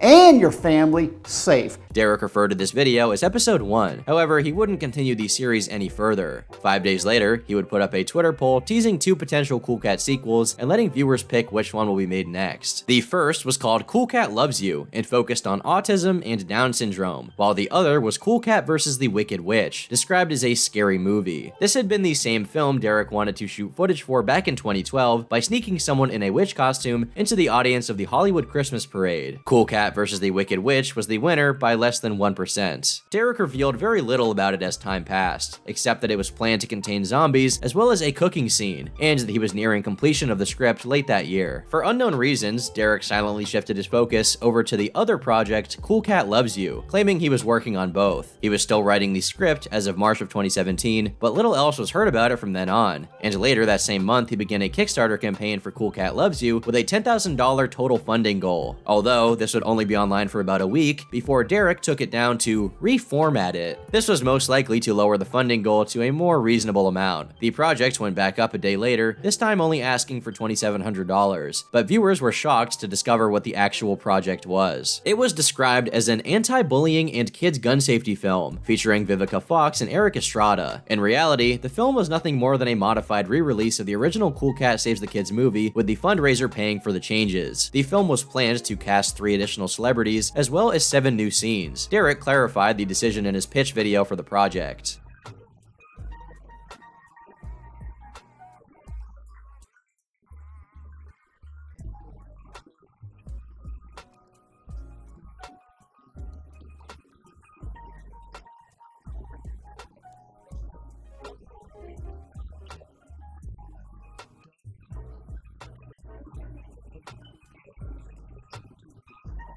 Derek hoped that releasing the movie yet again would be his best chance of both marketing it to streaming services and getting the attention of investors to fund future projects. This would be the 4th time Derek would edit the original Cool Cat footage with this goal in mind, since by this point it had already been used for the 3 original shorts, the first version of Cool Cat Saves the Kids, and the cut of the film made in direct response to Adam's review criticisms. Each was made with the intention of somehow getting the franchise more attention to draw in funding for later films. Derek's limited budget seemed to be the main reason why he'd switched from creating a wholly original film to Cool Cat Loves You, especially because Cool Cat vs. the Wicked Witch is directly mentioned in the Kickstarter project as now being the next film in the Cool Cat franchise, and that the success of Cool Cat Loves You could aid its funding. He also revealed that the appearance of the autistic and Down syndrome children were moved into this new project instead, despite it having been his main selling point behind the Cool Cat Loves You film. Derek stated that he had already completed the screenplay and cast Vivica Fox to have a role. Many found this project to be an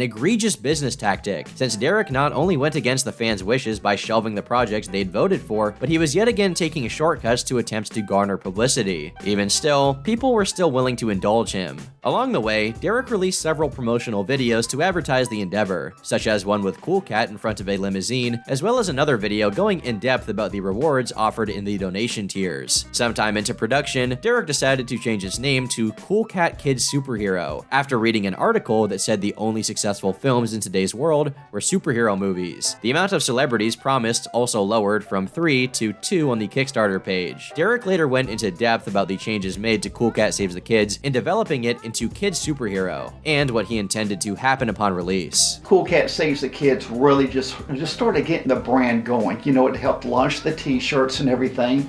But once again, there were a few mistakes in here which were very widely publicized on the internet. And but hey, I learned a lot from it. But to get the project out there with those few mistakes, the cartoonish opening and everything, I just could not take the film to the next level where I wanted to take it. And so that's when I came up with BAM. In May, the Kickstarter reached the $2,700 goal, and Derek had begun filming the additional scenes with Jason. These consisted of a new opening that featured Cool Cat painting a picture, which led into a song number, and a scene where Cool Cat tells Derek to recycle. There is also a segment where Cool Cat eats a lollipop, and another where he and Derek ride a motorcycle, which seemed to be yet another one of Derek's attempts to look cool. Evidently, Derek cut the promised celebrity appearances down from 2 to 1, and cast Cynthia Rothrock, an actress most well known for her roles in martial arts related films, who he'd claimed to have met during an earlier Cool Cat project, quite possibly during promotion for Cool Cat Loves Karate. However, her involvement in Cool Cat Kids Superhero was voicing over April Ann Reese's lines, replacing her as the voice of Mama Cat after she had been fired by Derek for the incident with Jason on the final day of shooting Cool Cat Saves the Kids. Evidently, during the filming of this project, Derek also didn't pay Jason adequately while continuing to bring him back for reshoots. Upon completion, the film's success didn't live up to Derek's expectations. He did manage to get it hosted on Prime Video, but this had already been achieved with several of his other prior films, and wasn't the coveted streaming deal he'd really been hoping for. It didn't bring recognition or attract investor backing for future projects, but did receive some acclaim in the form of a Young Entertainer Award nomination for Connor Dean's portrayal of Butch the Bully in the category of Best Supporting Actor, Independent or Film Festival Feature Film. With the project complete and his goals for it unattained, Derek began setting his sights on a true sequel. It was originally intended to be Cool Cat vs. the Wicked Witch, but on February 14th of 2018, after news of the Parkland shooting had come out, Derek had a new idea. He decided to make his next film about teaching kids what to do during such an event. 2 days later, Derek posted a poll asking what an appropriate title for this film would be. Either Cool Cat Stops a School Shooting, Cool Cat, a School Shooting Safety, or School Shooting, a Cool Cat Safety Film. The first of the three titles was the winner. Oh, I found the three titles. Yeah. So the poll says the three titles. It's Cool Cat Stops a School S, Cool Cat, a School Shoot, and then School Shooting, a Cool. You know what it says on the Indiegogo campaign? On the description. The description says, "These school shootings are making me mad." And all I keep hearing is, "What can we do?" Well, I have a solution that can help with this tragic problem, and it's Cool Cat. Upon being ridiculed by those calling this insensitive since the shooting had only been 2 days prior, Derek rebutted by saying that the amount of shootings happening recently only made the film more necessary. Little was known regarding the process of Cool Cat vs. the Wicked Witch, despite Derek's intention of having it serve as the next film in the series. At the time, he claimed it would still come out, but when asked about it by a fan much later on, Derek confirmed that the project had been scrapped, and his script was repurposed for Cool Cat Stops a School Shooting. On March 1st, 2018, Derek dove headfirst into developing the project and posted a video on the Cool Cat Funhouse channel called Cool Cat Stops a School Shooting, a School Safety Film, Indiegogo video. And so what I want to do is with this, Cool Cat Stops a School Shooting, a school safety film, we're going to make this film where some active shooters rush a school, and Cool Cat is going to show the kids in it safety tips and different techniques on how to keep themselves safe. In this video, he stated that he's going to make a Kickstarter project for the film, and if it's successful, he intends for it to be made free for all schools to show to their students. The actual Kickstarter project itself was not available to pledge to at the time of its announcement. Unlike Gun Self-Defense for Women, the project was intended to have no political leaning on the subject of gun control, and was simply to give gun safety tips. But what made this video exceptionally strange is that upon introducing Cool Cat to the audience, he's actually green screened into the shot, and is being played by someone who is notably shorter and heavier than Jason, while reused lines play over top. Cool Cat! Hi kids, my name is Cool Cat. Yay!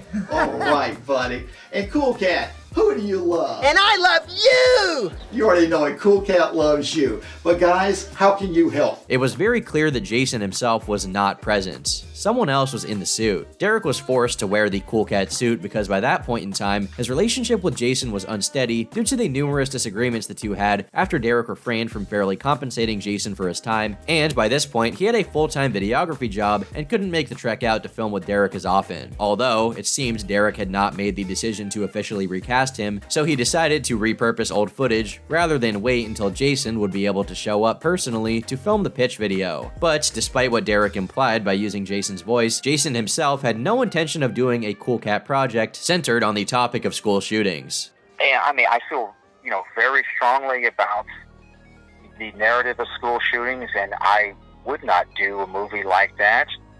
I mean, to me, school shootings are an extremely heartbreaking reality. Jason's wife was also friends with one of the Columbine shooting survivors who'd been paralyzed during the attack, so Jason was particularly sympathetic to this topic and wanted nothing to do with Derek's movie, especially given that he saw its timing as simply a means of Derek trying to capitalize on relevant topics like he had done with bullying, which was receiving a lot of attention from the media during the time Derek created the first Cool Cat short. Even though Derek continued to assert that his motive behind Cool Cat Stops a School Shooting was to promote safety tips for kids, Jason knew that even if Derek had the best intentions, his shoddy filmmaking would lead the movie to be seen as a mockery of the issue. Despite losing his lead actor, Derek would encounter another individual who enthusiastically wished to be involved. Upon posting the announcement, Derek revealed there would be a reward tier for a minor speaking role in the movie, and this caught the attention of a YouTuber by the name of Monkey Jones, who left a comment simply saying, "I am going to be in this film." This comment would go on to receive nearly 2,000 likes.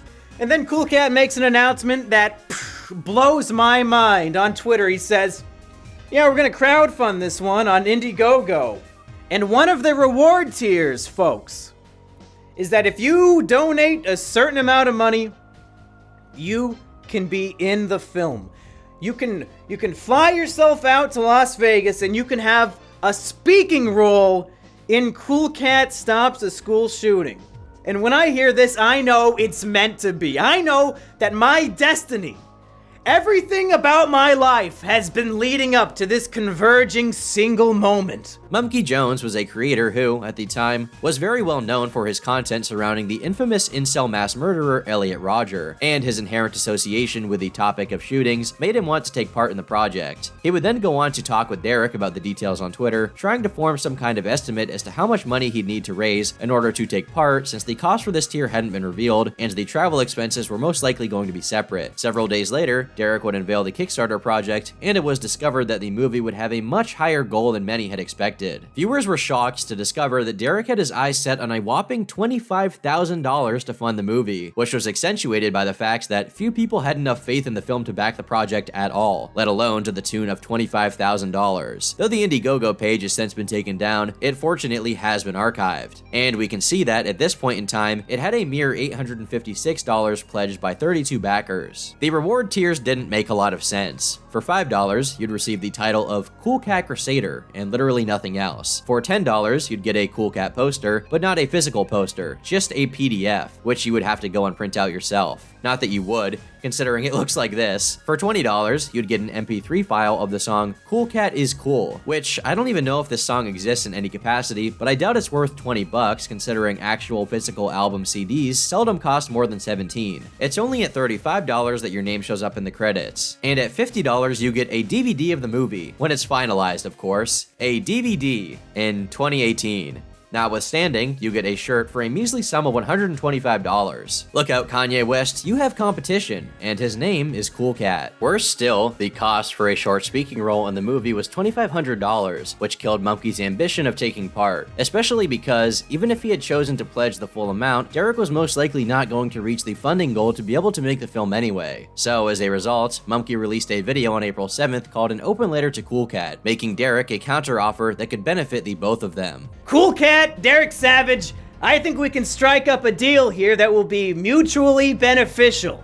Currently, I have about 190,000 YouTube subscribers, and I have a feeling the vast majority of them would love to see Mumkey Jones appear in a movie called Cool Cat Stops a School Shooting. The video resulted in a flood of messages towards Derek asking him to accept the offer, and the very next day, Derek stated that if Mumkey's fanbase did, in fact, fund the film, he'd give him a much larger role than the original $2,500 tier had offered. Despite the full funding goal being significantly higher than what it would have been if he'd instead tried to simply raise $2,500 for the speaking part plus travel costs, he hoped that the promise of a main character role would be much more encouragement for his subscribers to take part. Before extending his full endorsement in return, Mumkey asked Derek on Twitter what would happen to the film if the Indiegogo project didn't meet its funding goal, and whether or not his fans would be able to get a refund. Derek responded favorably, saying that the movie will get made as long as he can get relatively close to the $25,000 amount, and that, if not, viewers will be able to get a full refund. With Mumkey's concerns at ease, he created a video that next day called Cool Cat Said Yes, directly encouraging his fan base to pledge in order to help fund the project. Now it's up to you to make it happen,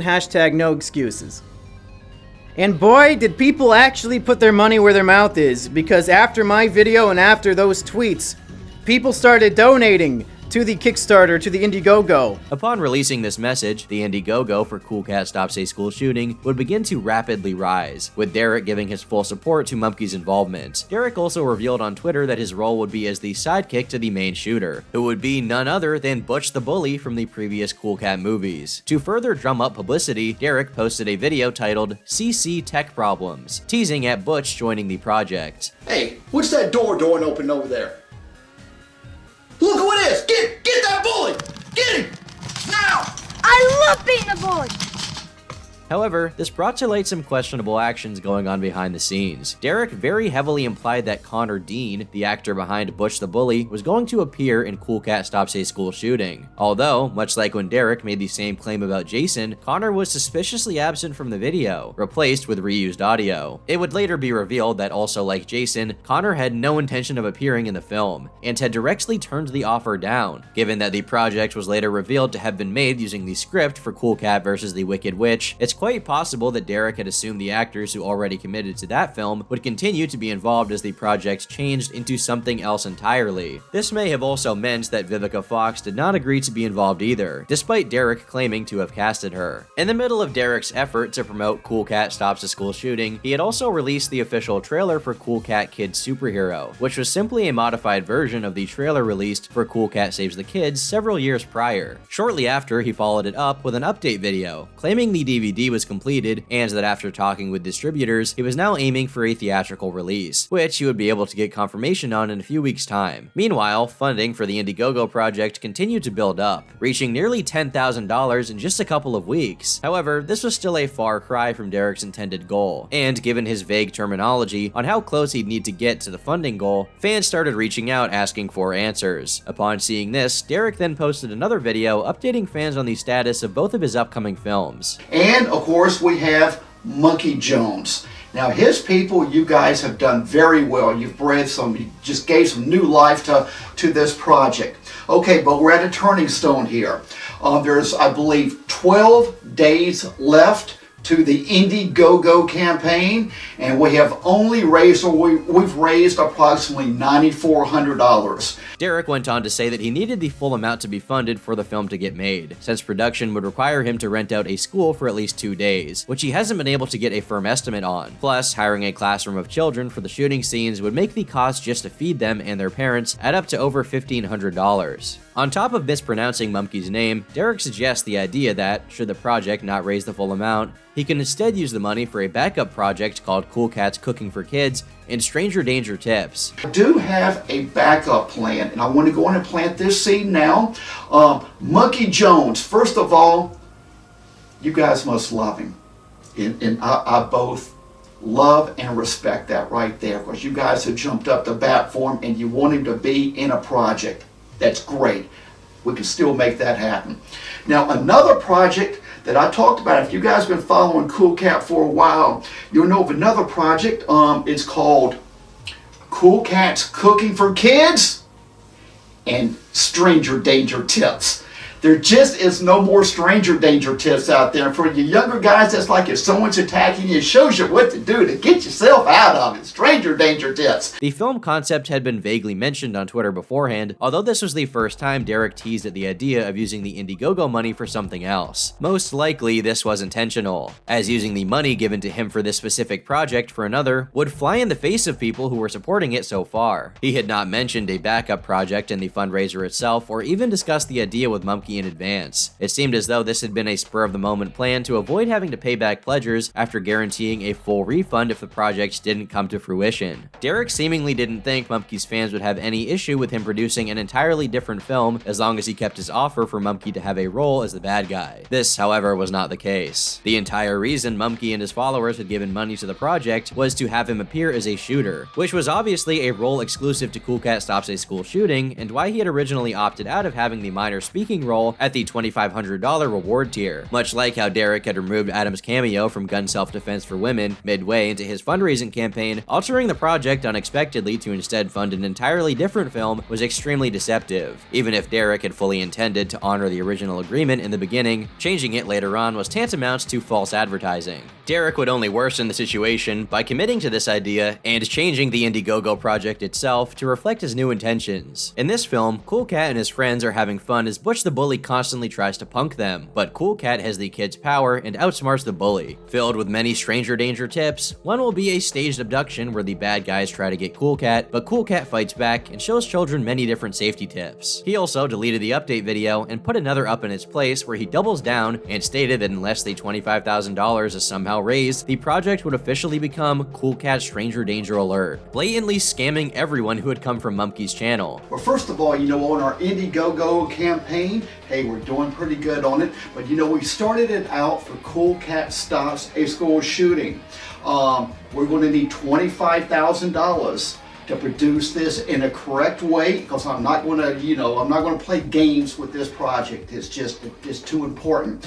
He claimed this new film would end in a way that naturally leads into Cool Cat Stops a School Shooting, as well as, again, saying that the Butch the Bully character would make an appearance in Stranger Danger Alert, despite Connor Dean not having agreed to take part in it or the previous one. After this video came out, public opinion surrounding Derek worsened once again. It came off as a return to old norms, and only helped reinforce the belief that Derek would continue to mislead others in his efforts to raise money for his projects, thus pushing away support once again. Several days later, Mumkey posted another video updating viewers on the situation. My point is, if you donated to this project so that you could see me be in a film called Cool Cat Stops the School Shooting, then now is the time to get a refund. Following this video announcement, the Indiegogo campaign dropped nearly $3,000 from $9,802 to $6,976, with Derek going on to complain about not being able to collect the remainder on Twitter, complaining about how Indiegogo was unlawfully withholding funds from him, funds that were acquired through his defrauding hundreds of people off their money in the first place. As one final means of getting back at Derek for his actions with the project, Mumkey decided to create his own school shooting safety movie with a $25 budget to prove Derek didn't need to have reached his funding goal to produce the film. If Cool Cat won't do it, then I will! So today I am very excited to announce my upcoming short film, Monkey Jones Stops a School Shooting. This movie would end up being released several months later and was filled with references to the original project, mocking Derek for what he had done, and even featured a cameo from Adam at the end. Upon its completion, Mumkey also released the behind-the-scenes footage where he talked about the context surrounding the movie's creation, and gave one final message to Derek. The whole point of making this movie was to prove that you don't need $25,000 to make a 20-minute school shooter short film. And sure, our movie wasn't of the highest caliber and quality, but it was made for literally $5 fucking, Derek Savage. All we did was prove that you are a greedy piece of shit. If you truly cared about protecting the kids by making this movie, like you claimed so many times when you were starting your Kickstarter for the project, if you really cared about making this safety film to keep them safe, and you said you would make it no matter what, because it's just so important.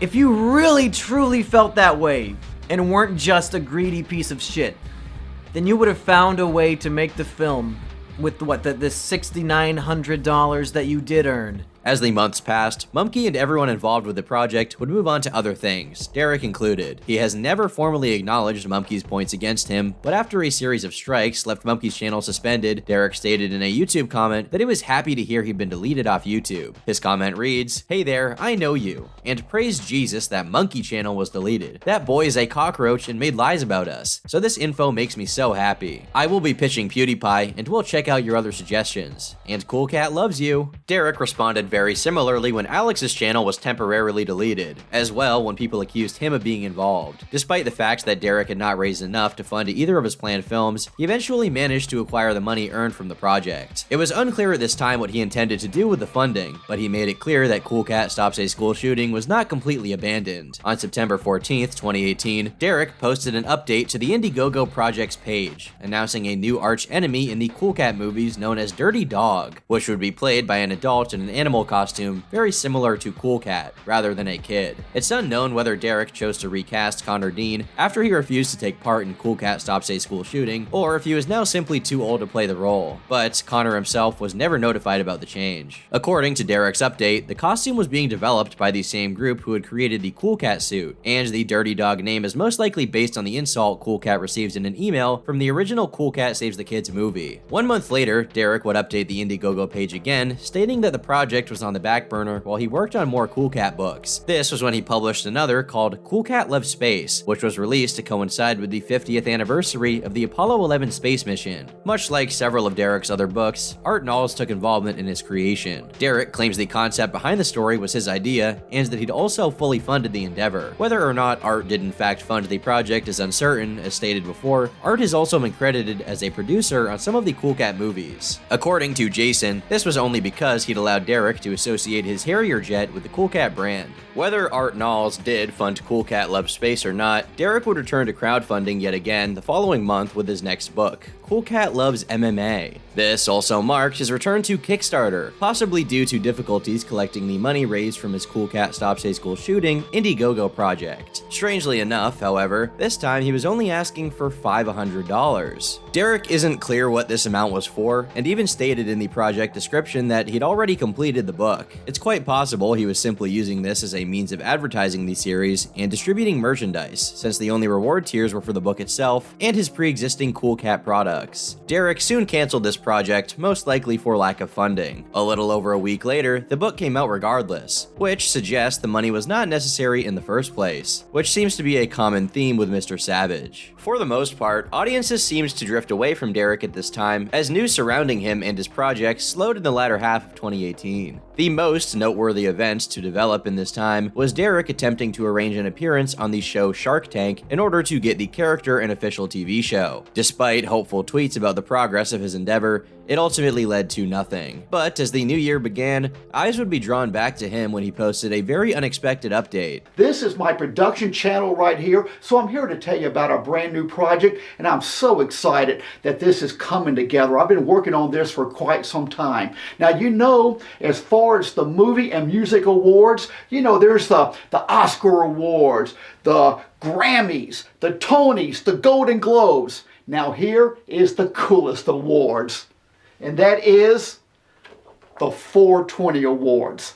To the surprise of everyone, Derek had apparently been spending the last several months assembling an award show that he intended to host every year on April 20th. Ironically, despite the name and branding having a strong association to marijuana, Derek's reasoning for creating his award show was because others were becoming too political. It's because they're all so stinking political. You know, they can just kick that damn politics out of there, baby doll. Because in the 420 Awards, it's all about entertaining the folk. On top of remarks from commenters about the absurdity of this idea, Derek was criticized for releasing this announcement on the same channel that was intended to host content for young fans of Cool Cat, much like how he had previously displayed his Playgirl magazine appearance on the same website used to sell Cool Cat products. But it didn't stop there. Jason Johnson revealed that, in the early stages of developing this idea, Derek had even wanted Cool Cat himself to host the 420 Awards, and he had to talk him out of it.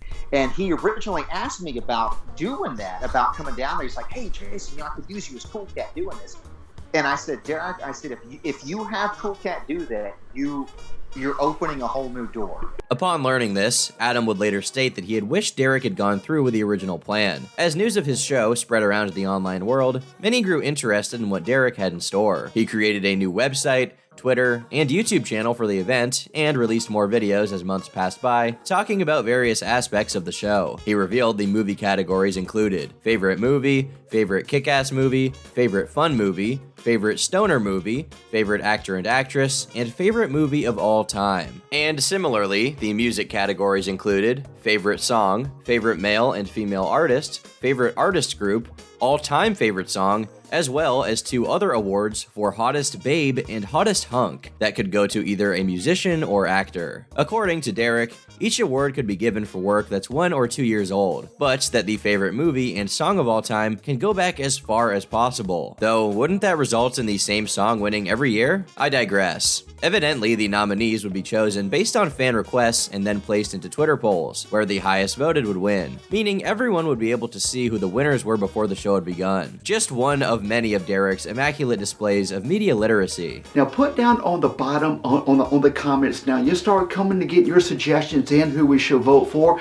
and please put it under there like 420 Awards favorite group with a comma, and put your a couple suggestions. Either 1 or 2, put a couple down there, and number them that way, so that way I can see which ones that we can, you know, really do a great tally. And once we get more of them, then we'll start voting on our favorite ones. Derek would later go in depth about the event itself, saying he was planning to rent out a venue at the Eclipse Theaters in Las Vegas and charge $42 for tickets to enter. He also attempted to arrange a Discord server, which is still accessible, though most likely completely inactive, and a live stream of the event, which, unfortunately, or fortunately, depending on how you look at it, fell through. He opted instead to release it as a YouTube video, after having edited the recorded footage. One of these edits was adding louder applause to potentially make it seem like the event was livelier than it actually was. Then, on June 10th, 2019, Derek posted the first annual 420 Awards event video. We got to create an award show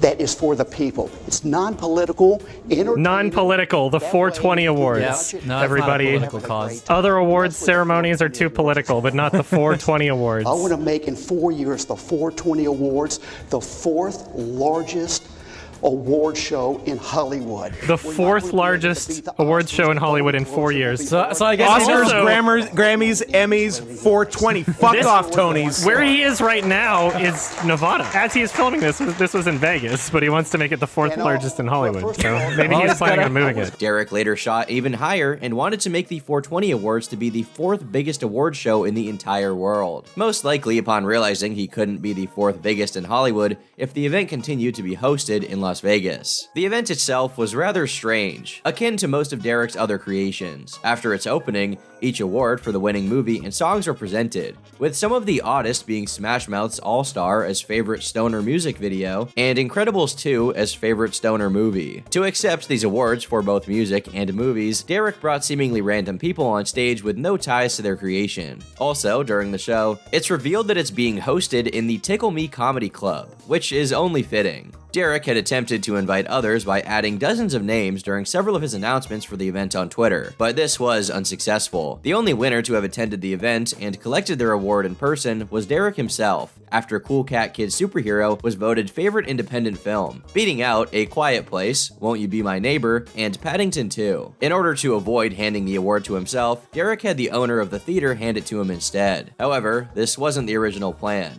because ironically, one of the guests Derek also couldn't get in the audience was in fact Jason Johnson himself, who Derek had intended to accept the award in costume as Cool Cat. He called and left a message on Jason's phone, but was later turned down. Hey, Jason, what's happening? It's Derek. Hey, just wanted to touch base with you and say hi. Hey, 420 Awards is going on, brother, and it looks like Cool Cat's going to win an award. So, hey, love to have you in it. I've also thought of a way where we can have you present award as Jason Johnson also, to get your FaceTime and everything on there. Okay, well, hey, buddy, give me a call a little bit later. It's still early, about 9 o'clock. Okay, God bless. Bye.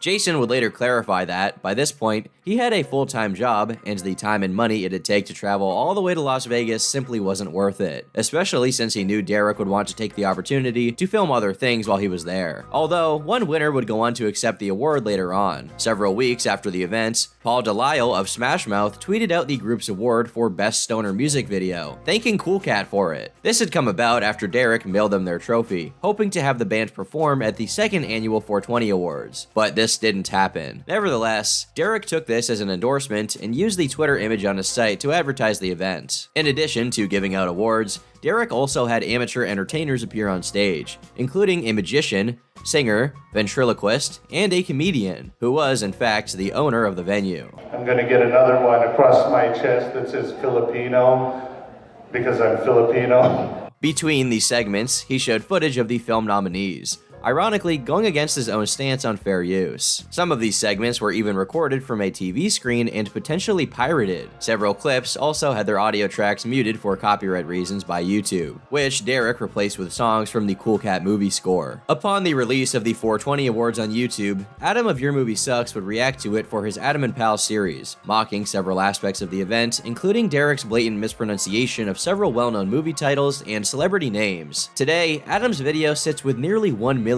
views, and much of that attention would trickle down to the original video, which is actually close to reaching 100,000 hits. Derek himself acknowledged Adam's video, and even stated he was happy for him giving publicity to the event. In the aftermath of the attention, many discussed how Derek had managed to finance the show, with some theorizing it was done partially using the Indiegogo money from Cool Cat Stops a School Shooting, but it's uncertain, as most of Derek's real-life dealings are. Honestly, I have no idea how this guy apparently owns a house or manages to make a living traveling from LA to Las Vegas all the time. I don't know an exact number, but I remember reading somewhere it was like between 20 and 50,000 on this shit. Where did he get this money, you ask?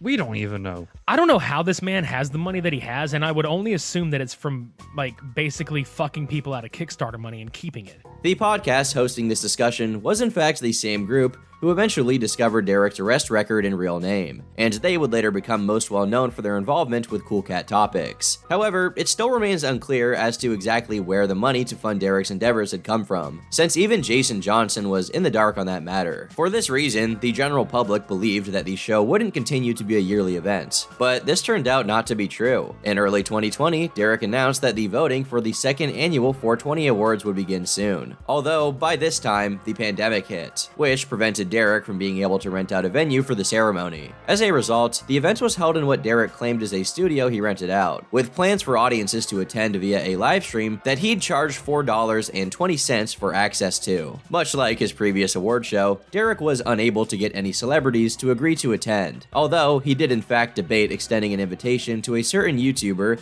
he'd had beef with in the past, and put it to a public vote as to who he should choose. So what I want you guys to do in the comment section down below, to go on and make a comment on who you would like for me to invite or to possibly invite to be in this year's 420 Awards. About a week after this, Derek would post another video unveiling that, as he himself had expected, Adam had won the vote. Derek stated that he plans to cover his travel expenses if the live stream reached enough sales, adding that the event would get Adam a lot of publicity and be shown on his IMDb page. However, this arrangement didn't come to fruition. Adam would only acknowledge the request after the event's end in his video discussing it. Even though it was jokingly discussed that he may attend, Adam's apprehension around meeting Derek in person held him back from doing so. There's no rhyme or reason to what he's going to do next, just flip a coin.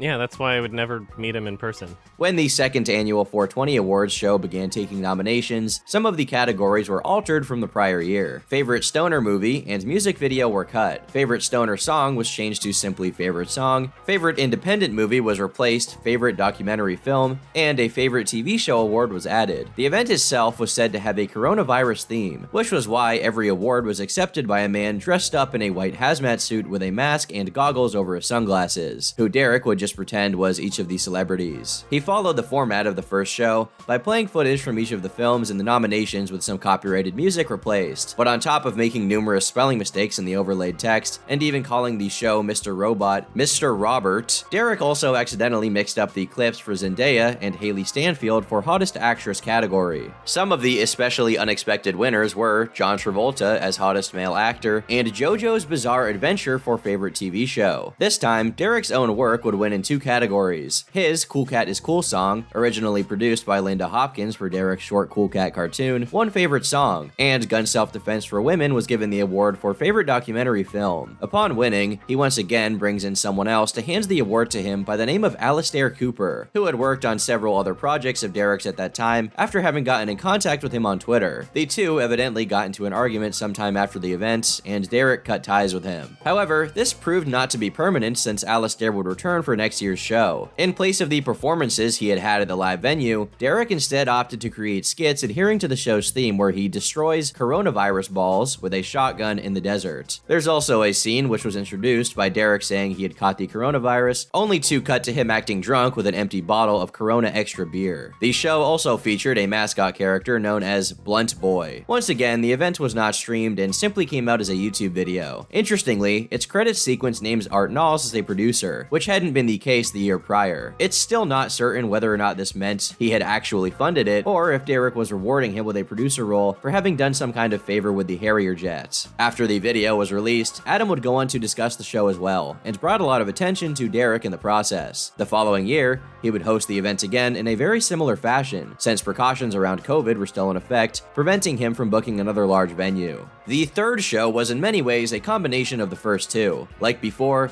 Derek was limited to a studio and made a plethora of lockdown jokes, but this time he had several entertainers return from the first show to perform in between awards. The categories had been changed very little from the previous year, with the exception of Derek's removal of the Favorite Documentary Film Award. Unlike the previous years, most of the nominees for each award were sensible choices, and the winners were figures with especially large online followings, which was to be expected from a voting system using Twitter polls. The only aspect of the show that stood out was a scripted segment where Derek is shown that the ratings and viewership for Hollywood's biggest award shows have plummeted, which only increases his confidence that the 420 Awards can make it into the top 4 in another 2 years. Once again, the show was not streamed, but Derek attempted to simulate the streaming experience by setting the edited video as a premiere release on May 20th. That way, people could watch it as if they were really tuning into a live event.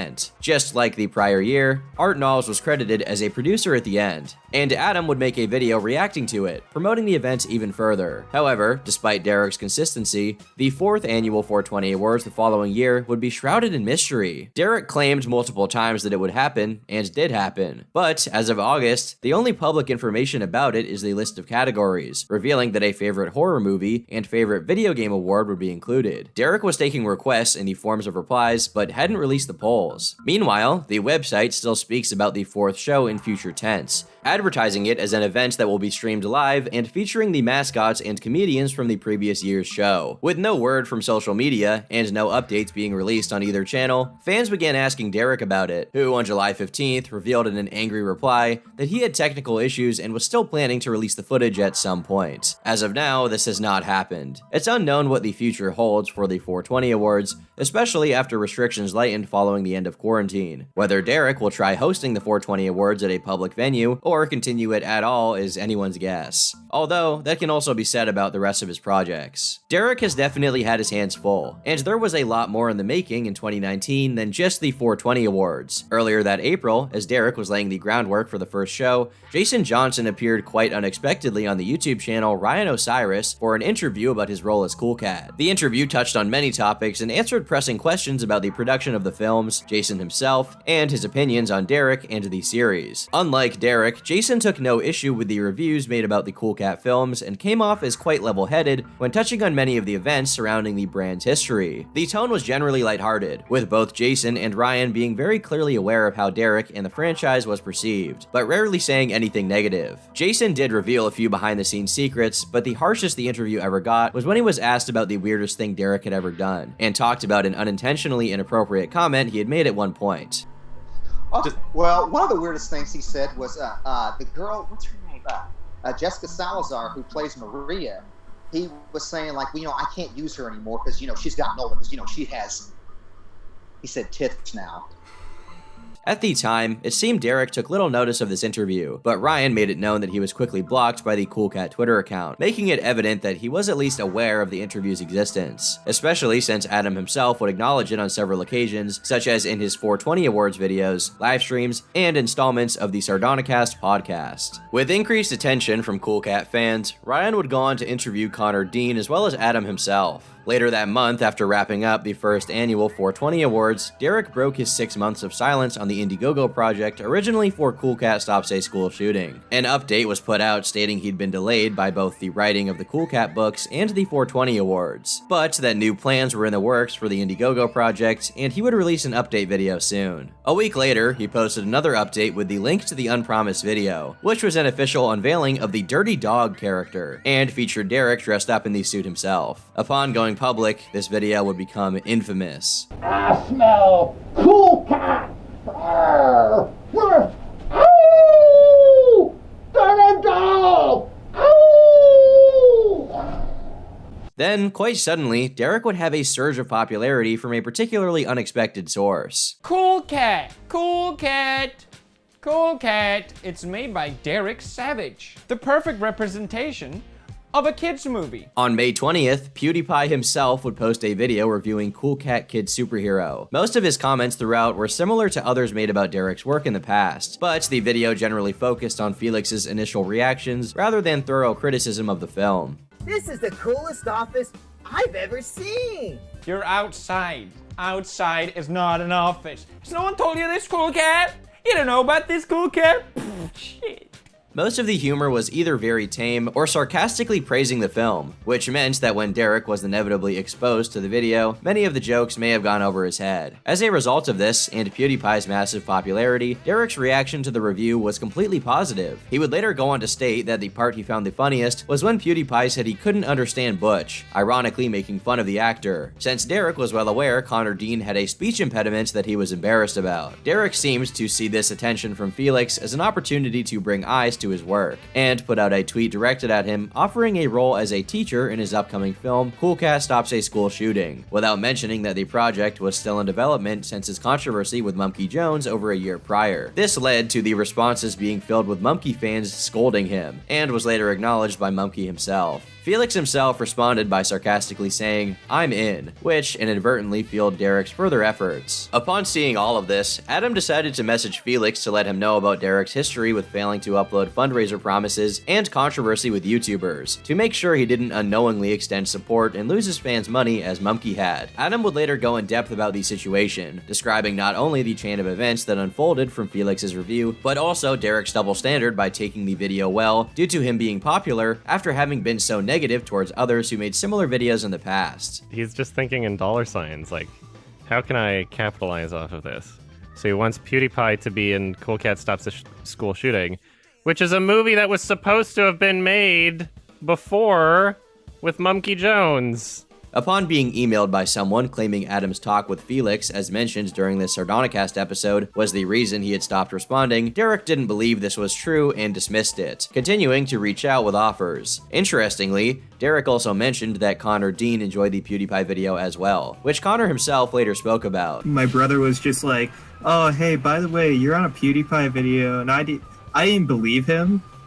I like PewDiePie. I like him, and I was shocked to see that he did it. And really, I didn't really care that I was on it. Quite frankly, I was kind of honored.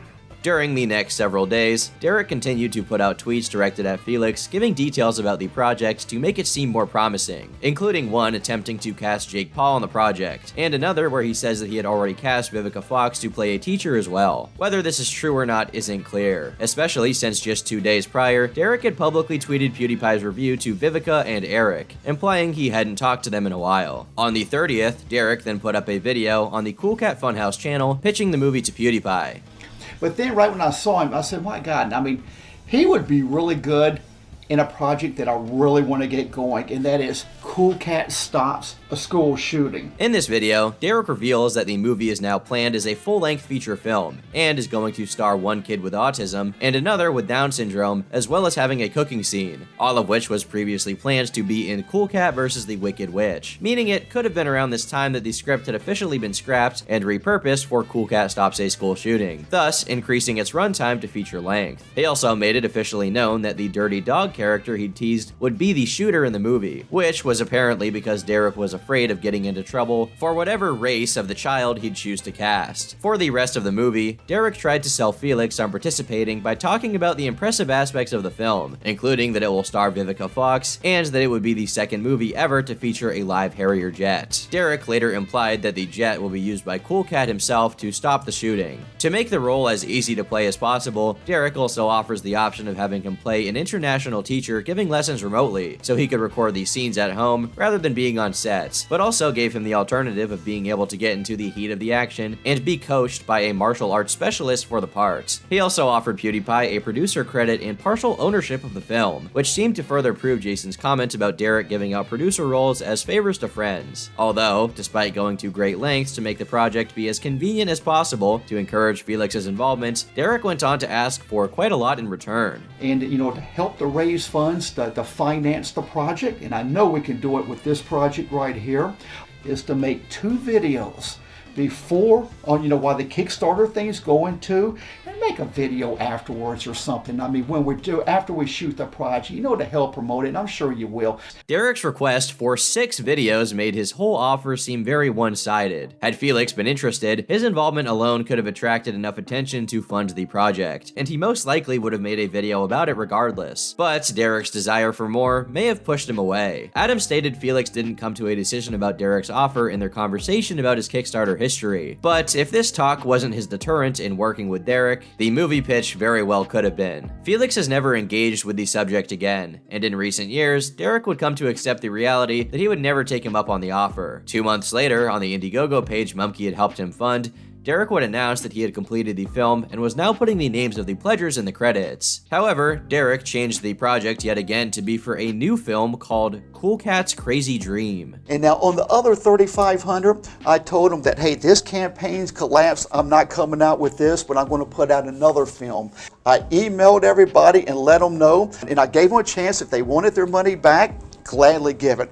And that was Cool Cat's Crazy Dream. This seems to be a spur-of-the-moment idea, since this film concept was never mentioned publicly in the months leading up to the change. It's not clear whether or not he delivered on the merch promised in the reward tiers, but he did deliver on crediting the backers at the $35 tier as promised, so it's likely he mailed out the other products. In a later update, Derek clarified that he switched the project a second time because he was never fully enthused with the Stranger Danger alert idea, and because others stated that they didn't like it either. He wanted to pick out something else. Ironically, the backlash he'd gotten was mostly a result of him breaking his promises by changing the project to a different film, rather than the film itself. Then, on July 26, Derek released the film on YouTube for all to see. The plot was that Cool Cat had a dream about getting a call from the VIP Celebrity Convention, and was invited to their party where he meets a bunch of celebrities. It ends with him driving off in the Cool Cat convertible, while Dirty Dog appears on screen to tease at his role in other films. But the biggest surprise was that Cool Cat himself was recast. Hey kids, it's me, Cool Cat, and I got a great story to tell you. It's about a dream I had, but it was a super cool dream.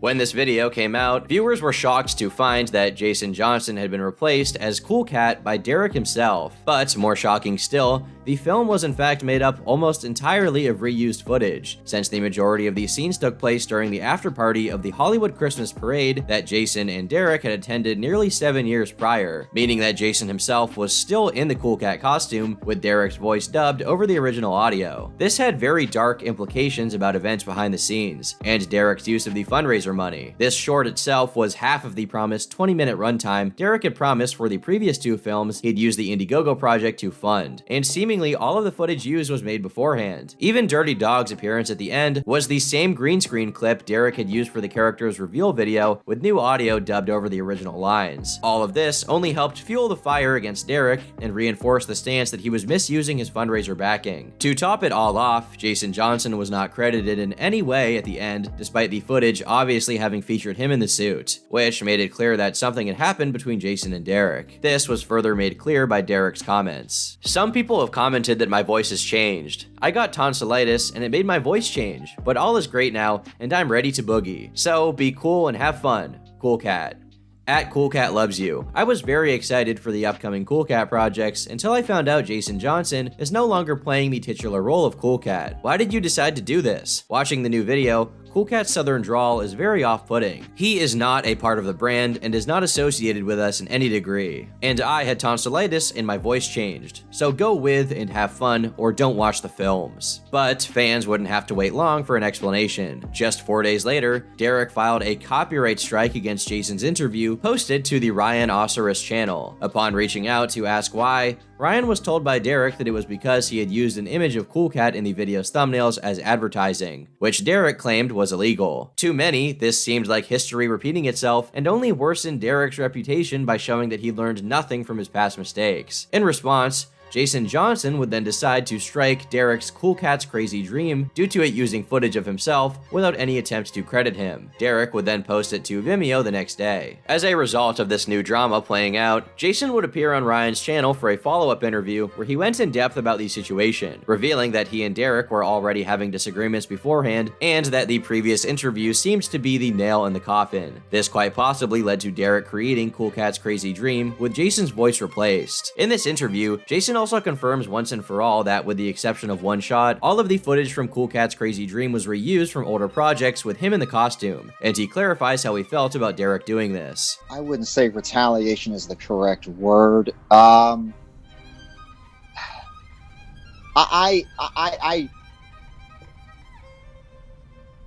don't know. Let's just say that him copyright striking the interview didn't help. Jason stated that he didn't take the video down for revenge, and many felt he was justified in doing so. Although, as the news spread across the community surrounding Cool Cat, several people claimed that even though Jason's strike against Derek came across as a fair counter to what Derek did, his grounds for claiming copyright infringement didn't stand either. Then Jason Johnson, I guess, in an act of vengeance or some sort of, I guess, karma, he copyright claimed the new Cool Cat video, which I guess two wrongs make a right. I don't know. I don't feel great about this. Because, I mean, Derek is obviously in the wrong. Jason Johnson, you don't own the rights to that footage, even if you were in it. However, most took Jason's side in the situation regardless, since Derek's strike was considered to have been even more unjustified, paired with the other far worse actions he had already taken. Public opinion only continued to shift further against him, because after the attack, Jason began to open up about his history with Derek, revealing a lot more of what he had dealt with from him over the years. This was in stark contrast to the first interview, which was much tamer due to Jason being more restrained in what he had made public. He offered an apology for what he had said in the previous video, but the situation would only go further downhill from there. 2 days later, Derek filed a second copyright strike on this new interview as well, despite Ryan choosing not to show Cool Cat in the thumbnail or show any of Derek's content throughout. He claimed this was because Ryan refused to heed his request of never saying his or Cool Cat's name again, and that if he did, a third strike would be filed. As a result, Ryan privated the remainder of his content that mentioned Derek in any manner. This evidently prompted Jason to formally pursue legal action against Derek. He would then email Ryan a message that would act as an update on the situation, which Ryan read out in a video posted to his channel responding to Derek's strikes. Jason closes this statement by saying that he will no longer be playing Cool Cat regardless if Derek reconsiders him for the role, and that he will appear for one final interview that will serve as his tell-all as a way of moving on by closing the door on an earlier chapter of his life. Within the following week, this third interview would be released on the Super Media Bros channel to avoid Ryan's account receiving a third strike. In the video, Jason goes into thorough detail about his history with Derek and behind-the-scenes production of Cool Cat from beginning to end. All mentions of Derek's name were altered to Eric Garbage in an attempt to give him even less grounds for a copyright takedown. Due to these circumstances, Jason is more open than ever and doesn't shy away from discussing Derek's most infamous actions. It was this interview that would serve as the main source of information for those curious about how Cool Cat came to be. When we had done the shoot for Saves the Kids, there had actually gotten to a point where there was literally no money left. So I had actually, myself and the kids had put in, I think like 1 or 2 days for free. Jason would let on that Derek's production had no contracts. It was all kept to informal agreements, with payment exchanged through cash or personal checks. He described most of the production behind all of the previous films, and while a lot of the actions described from Derek seemed very in character with his online behavior, it gave onlookers perspective into how deep these issues ran. Jason would also refute claims Derek had begun to make around that time, saying that he had been fired from the Cool Cat role after the production of Kid Superhero, which was disproved by Derek's phone message just a few months prior, asking Jason to come to Las Vegas and play Cool Cat for the 420 Awards. Jason also claims that even to the present day, Derek had never sent him any sort of legal termination notice. This interview would forever change the way fans saw Derek and the Cool Cat brand. To many, it showed that Derek was unable to remain on good terms with even those closest to him, and that his trend of causing problems beyond shoddy filmmaking had started long before he chose to strike a review. As for Ryan, he managed to get the strikes reversed with the help of Bob Shucks, who was, in fact, one of the 3 reviewers Derek had originally struck in 2015. From here, the situation died down, with Derek leaving the ordeal with his outlook largely unaffected. 3 days after Jason's tell-all interview, Derek would appear for an interview of his own on Comedy Central's Trevor Moore Show. No talk of past controversies came up, although Derek mentioned plans to shoot a war scene, taking place when Daddy Derek and Cool Cat first met, implying Derek isn't actually his biological father in the Cool Cat universe. This then naturally led into Derek discussing his upcoming film, Cool Cat Stops a School Shooting. He seemingly didn't notice the reactions of the other people in attendance. In my next Cool Cat feature film, which is something that's very, very important, it's Cool Cat Stops a School Shooting. Yes. It's something that we really need to put in. I mean, it's to help our kids right there. Following this, Derek would resume work on the Cool Cat franchise. With Jason gone and most of the child actors having grown up and left as well, fans began referring to the movies produced from Crazy Dream and onward as Phase 2, in reference to Marvel's categorization of their movie releases. Despite having just claimed that Cool Cat Stops a School Shooting was Derek's next feature film, there proved to be more in the works than many were aware of. He would begin talking about another side project in the following month called Cool Cat Flips a House, the premise of which would be akin to many other shows centered on buying and repairing homes to increase resale value, but with an emphasis on parent and child bonding. My new show is Cool Cat Flips a House. I'm editing, it's almost complete in post-production. It's really cool too. I mean, I'm sitting there just laughing at it. And it's got a good morals to it. You know, it's Cool Cat Flips a House, a parent and child bonding show where it teaches children simple business and how to do home repairs. Derek would shoot footage to be used as a series pilot in hopes of it getting picked up and developed further by a mainstream TV channel or streaming service, similar to Derek's plans with the original 3 Cool Cat shorts. On January 11th, 2020 of the following year, Derek claims to have finished the 25-minute pilot episode. He said it would be streamable on April 20th, 2020, the same day as the second annual 420 Awards, but this was not the case. Although, even with it not coming out when he promised, the episode did get mentioned during Cool Cat's appearance in that year's show. Hello, everybody. I'm Cool Cat, and I'm on the set of my brand new show, Cool Cat Flips a House. Yay! Derek's only reasoning as to why it hadn't been released was that it hadn't been pitched to production companies, and at some point he changed his estimate of the runtime from 25 minutes to 18. At the same time as this project was being developed, Derek also created a Cool Cat DVD box set, containing both versions of the original film and the 3 shorts he had created it from. He would tease at its content by releasing several YouTube videos showcasing some of the never-before-seen footage, as well as making an announcement directly describing it. Hello, everyone. Hi, I'm Derek Savage, and I'm the creator of the Cool Cat Children's brand, and we got something really cool for you today.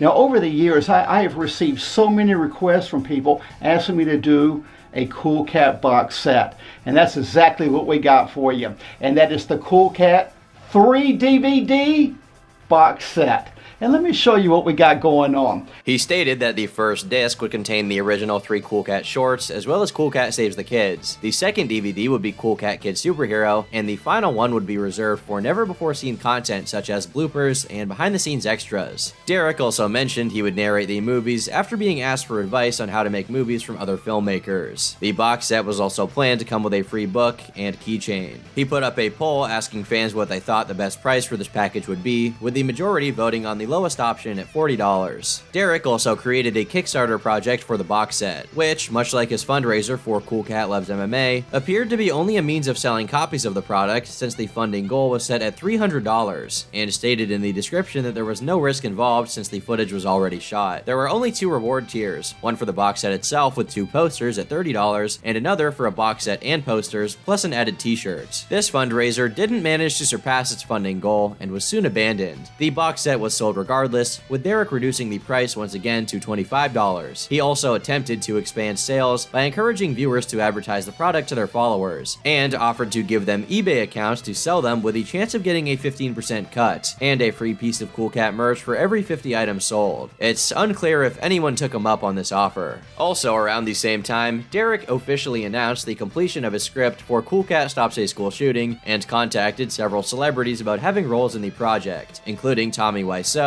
and Kanye West. Derek also mentioned the character of Dirty Dog would have a slave named Beaver. He followed this up with another update tagging Felix, reasserting his earlier offer. And what I want to talk to you today about is the script, about parts that I have, and also I want to address PewDiePie. You know, he said he was in and everything. I still get so many tweets on that, so stick around if you're a PewDiePie fan. Okay, hey guys, well, first of all, let's start with the cover.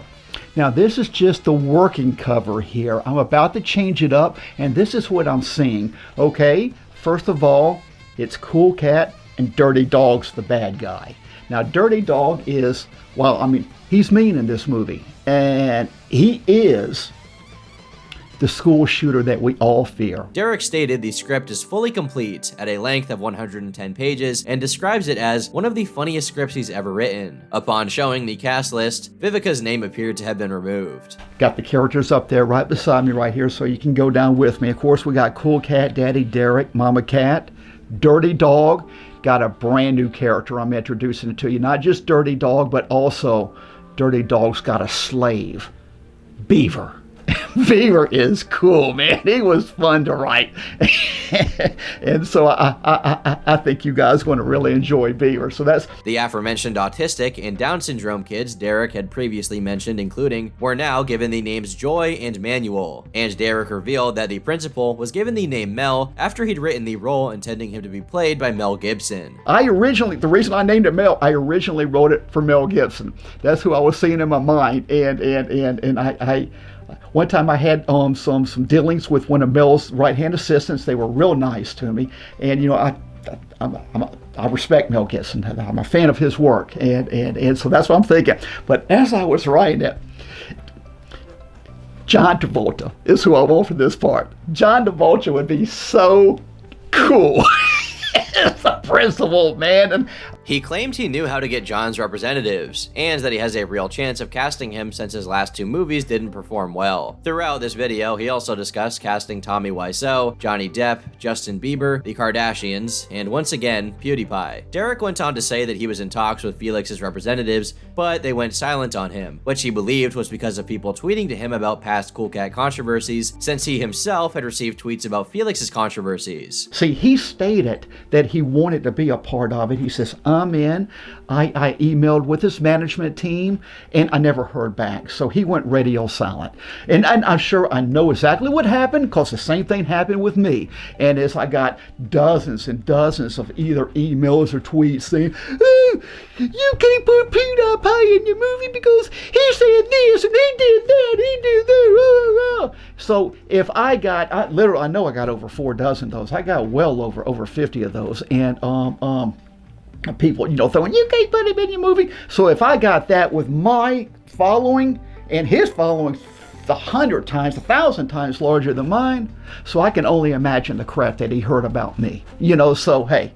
He ends off the discussion by disregarding Felix's past and hoping Felix would take a similar approach with him, saying that the people criticizing the both of them are just mad and want something to hate. This second offer went unanswered as well. Meanwhile, a YouTuber known as Many Kudos would release a video discussing many of Derek's biggest controversies, spotlighting the recent drama surrounding Jason Johnson and Ryan Osiris. This video would begin to see growth in the final months of 2019, eventually reaching nearly 900,000 views. Later on, his creator would join Ryan on stream, which acted as a reunion between Jason Johnson and Connor Dean, who had both been separately interviewed but were now appearing together in the same video. In it, they revealed they've both never seen any of the Cool Cat feature films all the way through. Little more information came out of this encounter since the focus was largely off of Derek himself, and he never acknowledged it in any way. Once again, despite Cool Cat Stops a School Shooting being his next feature film, he would switch focus to another side project called Cool Cat Fights the Coronavirus, possibly to get involved with another trend, since it was by this point that quarantine had begun following the initial spread. Derek had already thought about selling Cool Cat masks, but on June 24th, he put out a poll asking audiences if they'd want a full-fledged Cool Cat film on the topic, and the vote was overwhelmingly in favor of it. Within 3 weeks, Derek had written the script and put up a second poll to determine the title. When a fan replied asking about Cool Cat Stops a School Shooting, Derek stated it was the next project. On the 28th, he put up a video showing viewers the unedited opening scene of the film, stating it would soon have sound provided by his SFX guy, despite the fact that sound mixing was later credited as having been done by Derek himself. The same day, a YouTube poop creator known as Jimmy Davis edited in Cool Cat punching the coronavirus balls previously shown in the recent 420 awards, offering his services to Derek, and was later accepted. His work did in fact appear in the film, and he received a credit for both his opening title design and visual effects, possibly making this the first mutually beneficial and positive interaction between Derek and a YouTuber. Broken clocks, right?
However, for some reason, Derek was compelled to take down the video and edit out this clip. It's unclear if he removed this because he wished to not discuss the 420 awards or if something bad had happened with Jimmy Davis. Shortly after, he put the video back up with this change. In both versions, Derek also stated that he wished to involve someone famous to cameo for the role of a news reporter in the film. He evidently wanted Keemstar for the part. And but really what I would like to do is maybe get like a YouTuber, someone who's got a nice following, maybe like a reporter or something. And first one who came to me is that Drama Alert guy. I don't know much about him, but you know, I'm sure he could shoot a video real quick, get it over to me. He also revealed the official poster design, and that the film will act as the introduction of Dirty Dog's character, who in the movie will doubt the pandemic. Because of this, Derek says a selling point of the film is that it will give both sides of public opinion on the issue. First is Cool Cat, it shows both sides of the issue. Cool Cat is, you know, all good and all that, you know, to wear the mask and follow the CDC guidelines and all that other stuff. But Dirty Dog, now he is the complete opposite. He is says a scam, and humans are sheep for wearing the mask. Oh man, he was so fun to write. And I've written 2 brand new songs with it. And once again, I need some music people. And you know the score of the songs. One is Cool Cat Virus Safety Tips. And the other one is Dirty Dog's rap song is a scam. And I wrote that song in an hour and a half, man, at work. I was just sitting there just laughing, people looking over at me thinking I'm loco or something. He also reiterated that the end of this film is intended to set the stage for the next project, Cool Cat Stops a School Shooting. This film sets up, the ending scene sets up so beautifully for our next feature film, and that is Cool Cat Stops a School Shooting, starring Cool Cat and Dirty Dog is the bad guy. And here's the cover. Bam! Cool Cat Stops a School Shooting. Derek finished the video saying he'd begun development and that upon completion, he would make the film free to watch on YouTube, hoping that if word spread about the project, it could be shown in schools. He would later put out a music contest for those looking to score the opening after seeing Jimmy Davis's animation work and realizing fans could help contribute to the film's development. Throughout the next several months, Derek would develop the film further, stating that he'd cast 2 child actors and the filming was underway. He would also reveal the person he cast for the news reporter role was filled by a man known as Mike West, who Derek simply refers to as Obama. Hey guys, it's Derek here. We're taking a little break from shooting, but hey, I got someone over here in the studio. Come on over here, bro. Hey Derek, how you doing? All right, hey, I tell you, you did such a great job last time. We had to bring the big O over here.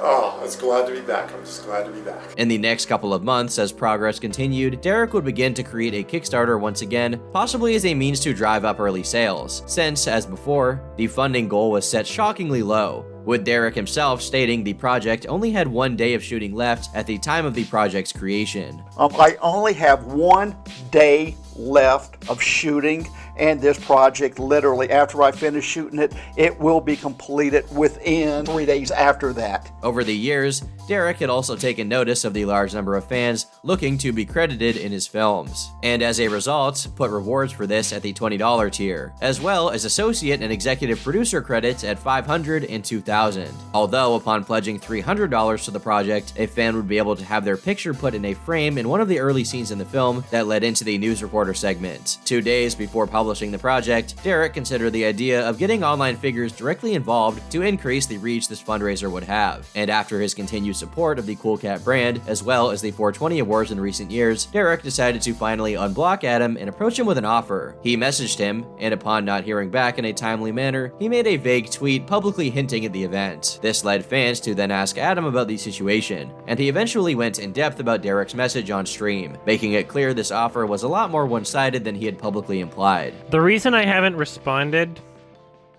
about the Cool Cat shit is because I genuinely don't know how to. It's because I genuinely don't know how to. Alright, I'm just gonna fucking show you. Fuck everything. Alright, so here's the message he sent. Hi Adam, I truly appreciate the cool words you said about the 420 awards. I think there's something good and positive about this award show, and I hope to build it to be one of the top 4. My new film, Cool Cat Fights Coronavirus, is now approximately 65% completed, and it's looking very cool. And I have a deal to offer you. With this coronavirus epidemic, people worldwide need some entertainment, so I'm going to post this film on YouTube so folk can watch it for free, and I'm doing it a Kickstarter to help with the production expenses. One of the rewards is having a person's picture featured in a scene.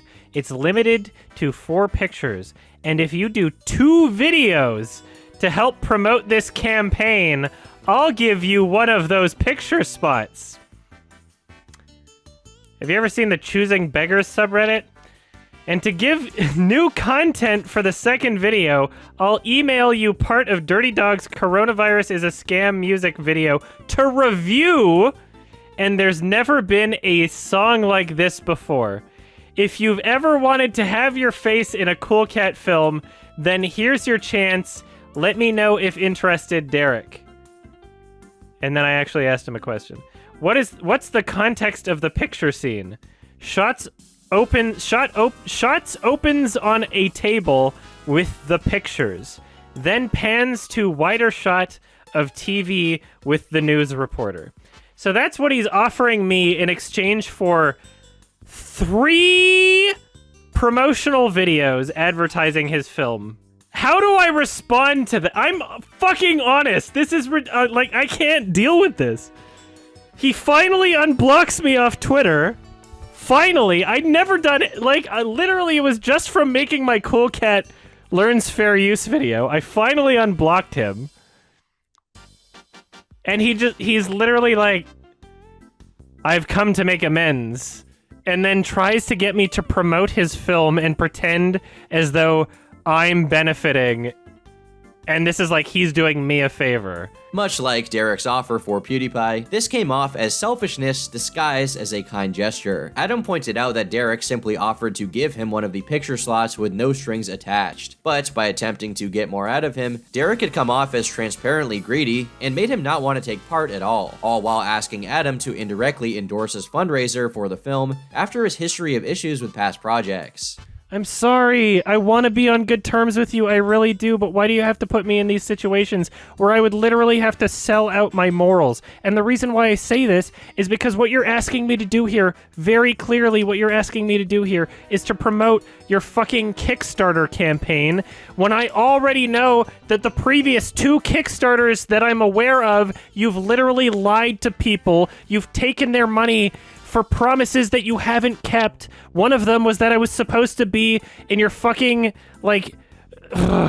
Adam brought up Derek's handling of the Gun Self-Defense for Women film fundraiser, saying that his quiet removal of the promised cameo made the project misleading to those who had already backed it, and how he later had done the same and misled even more people after raising money from Mumkey Jones fans to create Cool Cat Stops a School Shooting, only to never make it and release an unrelated film comprised of reused footage to keep the money. I couldn't in good faith at all promote your fucking Kickstarter. That would be entirely immoral, because, like, I believe, based on how you've organized your other crowdfunding campaigns, I believe that you would not deliver on the promises from your campaign. And to put my name on that and be like, hey, everybody, donate to this, then I'm a part of your scam. Adam closed the discussion by stating that he'd tried everything he could to be as nice to Derek as possible in the past, but that over the years it's made very little difference, and that there are some people that simply cannot be reasoned with. In the same stream, Adam publicly mentions that upon reaching out to Felix following his Cool Cat Kid Superhero review, he made known Derek's Kickstarter history. The reason why PewDiePie didn't do it might be because of me, because I literally DM'd him saying, here's the last 2 crowdfunding projects he's made. And here's what he didn't deliver his promises on. You're free to do with this information what you wish.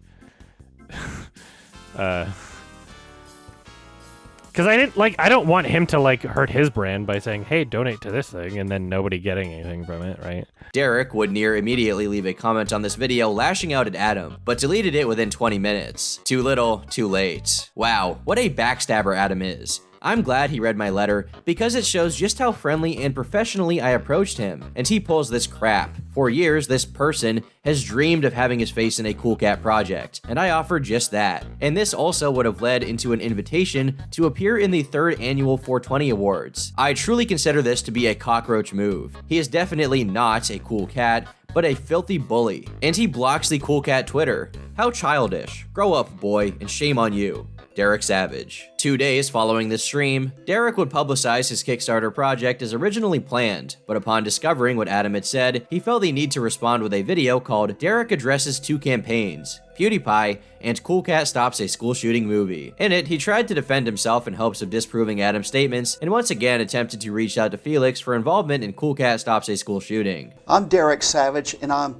here to address some mistruths about a couple campaigns that I did, Kickstarter style campaigns, and also I'm going to address PewDiePie. Okay, last week, Adam put out a video stating that I screwed people and or cheated people out of money on a couple past campaigns. One was the gun self-defense for women.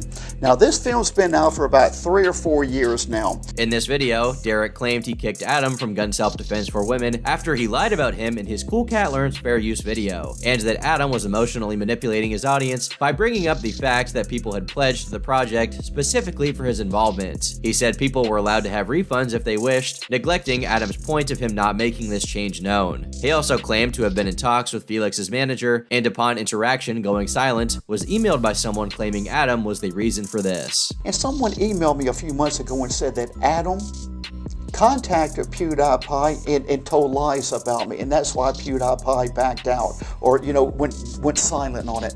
And I looked at that email, I said, nah, I don't believe it. I don't believe it. And then on that video Adam made last week, I heard him with his own lips said that he contacted PewDiePie and told him that the last 2 campaigns I scammed people and I never made the film. Well, you know what? That's a damn lie right there. Derek seemed to avoid Adam's claim that he hadn't released Cool Cat Stops a School Shooting, and acted as if Adam was instead arguing gun self-defense for women was the film to have never come out. Derek then discussed what he believed to be Adam's motive behind this. Why in the world would he have purposely and intentionally lied to PewDiePie, to cheat PewDiePie out of a part to be in this feature film, in this project? And the only answer I could come up with is pure jealousy. That's it. Maybe you can come up with a better one or a different one. Great, but that's the one I come up with. So PewDiePie, from me to you, hey man, I'd love to have you in the project. I don't know much about you. I know that you got the big YouTube channel and all that good stuff, but literally, dude, when you sent that tweet to me, I've got well over 2,000 either emails or tweets or YouTube comments, thousands of them, where they want you in this project. I'm just letting you know. And because of what came down, I was going to give you a part. Now I'll give you a starring role. Okay, now He then goes on in depth about the situation Adam had been referring to with Mumkey Jones, calling him Ape Boy. Derek says he was not fired or kicked from the project, but had betrayed him and lied by claiming this was the reason. When I first got the idea for this project right here, and it was just going to be a short project, I did an Indiegogo on it. I believe it was the Indiegogo, and I got an email from somebody, Ape Boy, or something like that. I can help you raise that $25,000 if you make me the school shooter or one of them.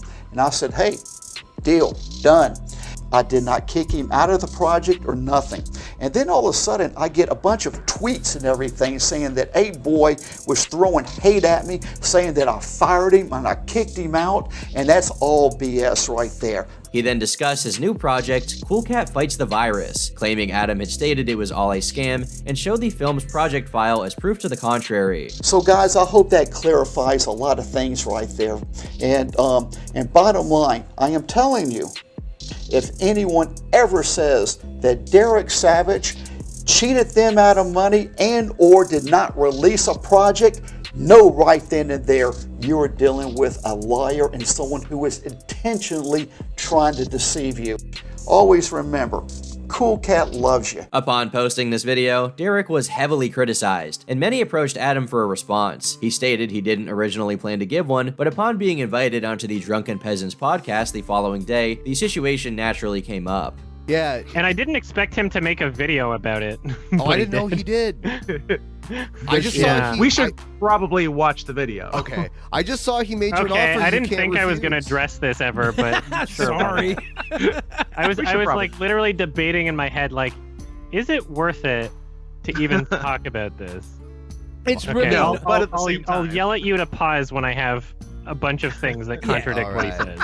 You're welcome to be petty on Drunken Peasants anytime. Over the course of this stream, Adam replied directly to Derek's points and gave context regarding the situation. He also clarified that despite messaging Felix and talking about Derek's history, Adam did in fact want him to accept the offer, but felt informing him of the past controversies was a professional courtesy. This stream would dredge up most of Derek's older controversies, and echo the feelings of many people who were aware of his antics over the years. PewDiePie, if he had accepted this film offer, which I wanted him to, and I told him I wanted him to because I would love to see PewDiePie in a Cool Cat film.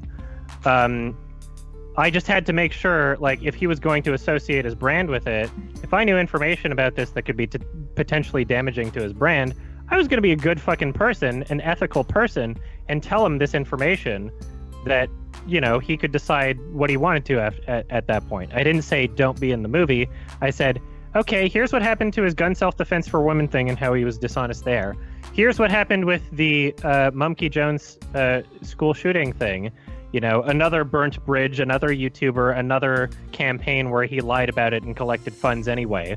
So that's two of them. Here's the third. You can decide whether or not you want to be the third and what you would expect from that. From here, Derek would stop responding and eventually delete the video altogether. But by having gone over all of his past controversies and giving his outlook on them, it led many to believe Derek had yet to learn from any of his past mistakes, and was doomed to keep repeating them. However, despite the fact that this surge of drama began as a result of Adam having little faith in Derek running his fundraisers properly, the attention Derek brought onto himself by responding may have ironically led to an increase in backers for the new Kickstarter. By the end of the project's run, Derek had raised $7,785, which was more than he had ever managed to acquire for any of his projects without direct endorsement from a popular YouTuber. For some reason, some people's reaction to a trash fire is to douse it with gasoline. Several months later, on March 21st, 2021, Derek would announce the film was complete and would be premiering soon, despite him stating in the project that it would have been released 4 months prior. He posted the video unlisted 3 days later for backers to get an early viewing before making it public. However, this version would later be replaced when Derek would decide to make adjustments and allow more people to contribute to the credits sequence by paying for one of the tiers. The film would be released once more on May 12th, 2021. However, despite Derek frequently linking people to it on Twitter, the video would remain unlisted for unknown reasons. This was possibly because Derek later decided to release it on DVD as well, which may have been a decision later on since the Kickstarter project never mentions a physical release, even as a reward tier offer. Still, few seem to be dissatisfied with having backed the project, and Derek delivered on his promised rewards, a remarkable feat considering his track record. The film itself was as advertised, being the first wholly original Cool Cat property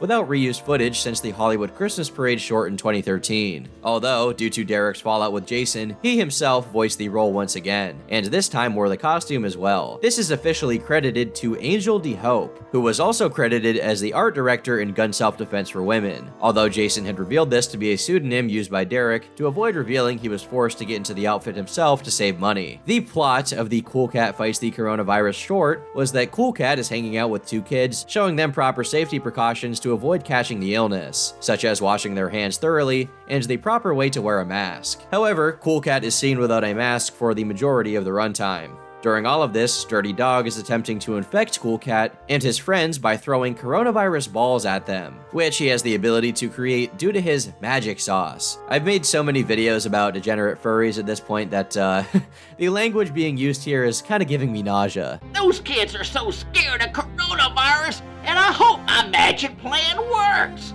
Now I just need to catch one. Yeah!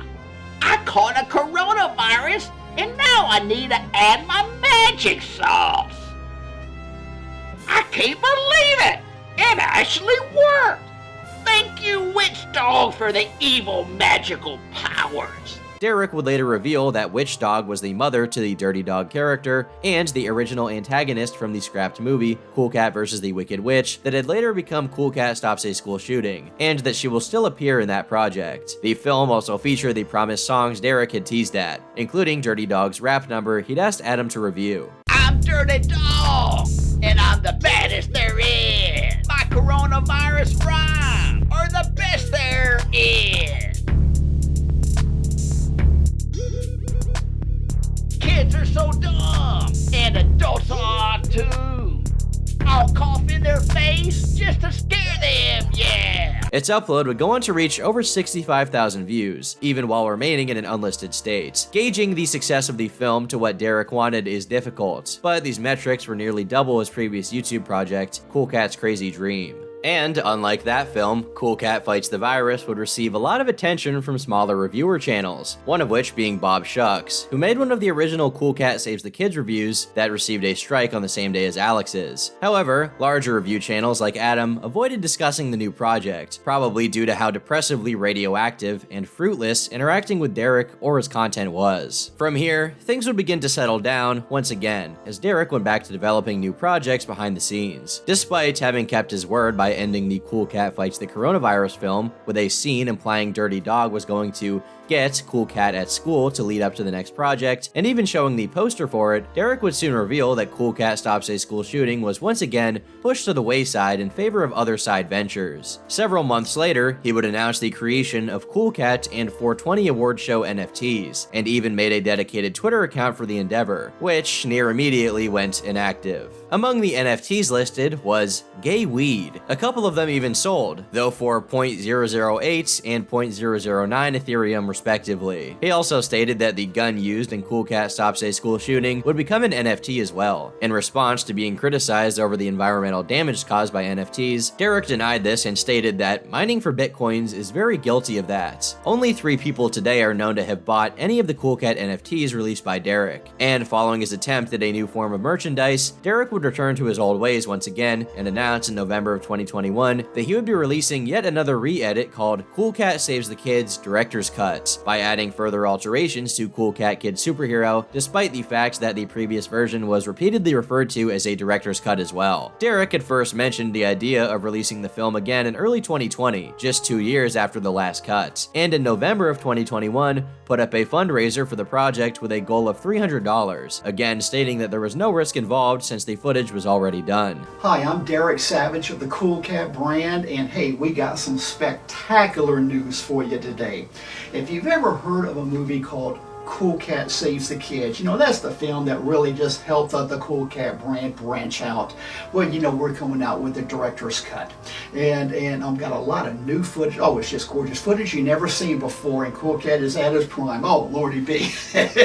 So you're going to love it. And plus, this is going to take the run time up to approximately 100 minutes, which is a perfect run time for a film. It would later be revealed that the footage in question was in fact 6 minutes of the unreleased pilot for Cool Cat Flips a House, rather than any original material, which may also be why its pilot episode runtime was shortened from 25 minutes to 18 minutes. The only other major change from Kid Superhero was Derek dubbing over Jason's lines in order to voice Cool Cat himself, as if his distorted twang would improve the film. He revealed the purpose behind the director's cut was to once again have a newer version that could get picked up for a streaming deal in hopes of attracting publicity for an investor to fund Cool Cat Stops a School Shooting, which Derek later stated would require a $1.2 million budget to produce. That is $1,200,000 being asked by a guy who has failed to muster up original content in almost a decade now. On the Kickstarter page, he offered various Cool Cat merchandise and the chance to be named in the film's credit sequence. The project would be fully funded within the month at $1,483. Who are the absolute madmen who keep giving this lunatic money? By January, he would announce the new cut was fully edited and would be released on DVD that February. It seemed more and more apparent to viewers that Derek's actions would repeat themselves over and over, with him consistently trying similar yet new ways of expanding the brand, only to be met with the same hurdles each time. This film, like all of his others, didn't manage to attract the streaming deal or investor backing Derek had so desperately wanted. In June, he would release an announcement regarding his books that would talk about many of his upcoming plans. Most of his children's stories written over the years would return after having been out of print for the majority of time after their release, other than Cool Cat Stops Bullying through an eBay listing. These included Cool Cat, Baby Cat, Trolley the Trout, Best Buddies, and even Donnie the Dinosaur, which by then hadn't been mentioned on his website for over 9 years. Among them was also Bible Birdie, whose printed version was made using the full cover designed for him by James of the Odd Ones Out over 6 years before. Bible Birdie loves Jesus, and this is a faith Christian themed book. 5 chapters. This is a chapter book right here. It's, not pictures. This is text right here. Look at that. Isn't that just absolutely spectacular right there? Derek doesn't acknowledge what made him change his mind after he'd stated he wasn't going to use the entirety of James's work. Strangely, for this re-release of his Cool Cat series, he opted to remove the Spanish text that made the books bilingual, which had been an aspect of the series he'd been praised for in the past. Page right here. Librarian. Half page. I had the English and Spanish text. Oh, it was just, they didn't like them. We got rid of the Spanish text? Yeah, they used to be bilingual. They used to have English and Spanish. That's funny. No longer will we kowtow to big Latinx. He also stated that he was now working on a book called Cool Cat Loves Vacations, which was a story that appeared to be an altered version of Cool Cat Loves Las Vegas, right down to the cover design. Evidently, he was in the process of adapting it into a short film, and hoped to cast Britney Spears in the project. This is a book and a short script project. I'm about to talk to a couple Las Vegas officials, see if we can get it. I need to cast 1 actress. I know who I'm going to be pitching for it. Don't know if we're going to get her or not, but Miss Britney Spears was just in Vegas a couple weeks ago, and she announced publicly that she loves Las Vegas. And now that she's married, congratulations, Britney. Very, very, very happy for you. You never know. She may be open to do a nice kids project. Wouldn't that be so awesome to get Britney Spears? I already have her contact info on how to get to her people and everything. So, hey, the pitch is going out, and you can bet your bottom dollar on that one. To many, it seemed like Derek was continuing to try the same ploys as he always had. This only became more evident when later that same month, he would showcase yet another upcoming project called Cool Cat vs. Dirty Dog Unleashed, with his introduction video opening with nearly a full minute of footage of the Harrier jet owned by his friend Art Knowles, and yet again stating that on top of supposedly producing the project, Art would allow the jet to be featured in the film, making it the second film ever to feature a live Harrier jet, with the first being True Lies starring Arnold Schwarzenegger. What is he, a plane enthusiast? Why does he care about the Harrier jet thing so much? Does he think it gives him credibility? If so, isn't this literally the plot to a Better Call Saul episode where he asks an old guy to do stolen valor so that he can shoot a commercial with a plane in the background? I guess Art really does imitate reality. Or Art imitates Art, or something.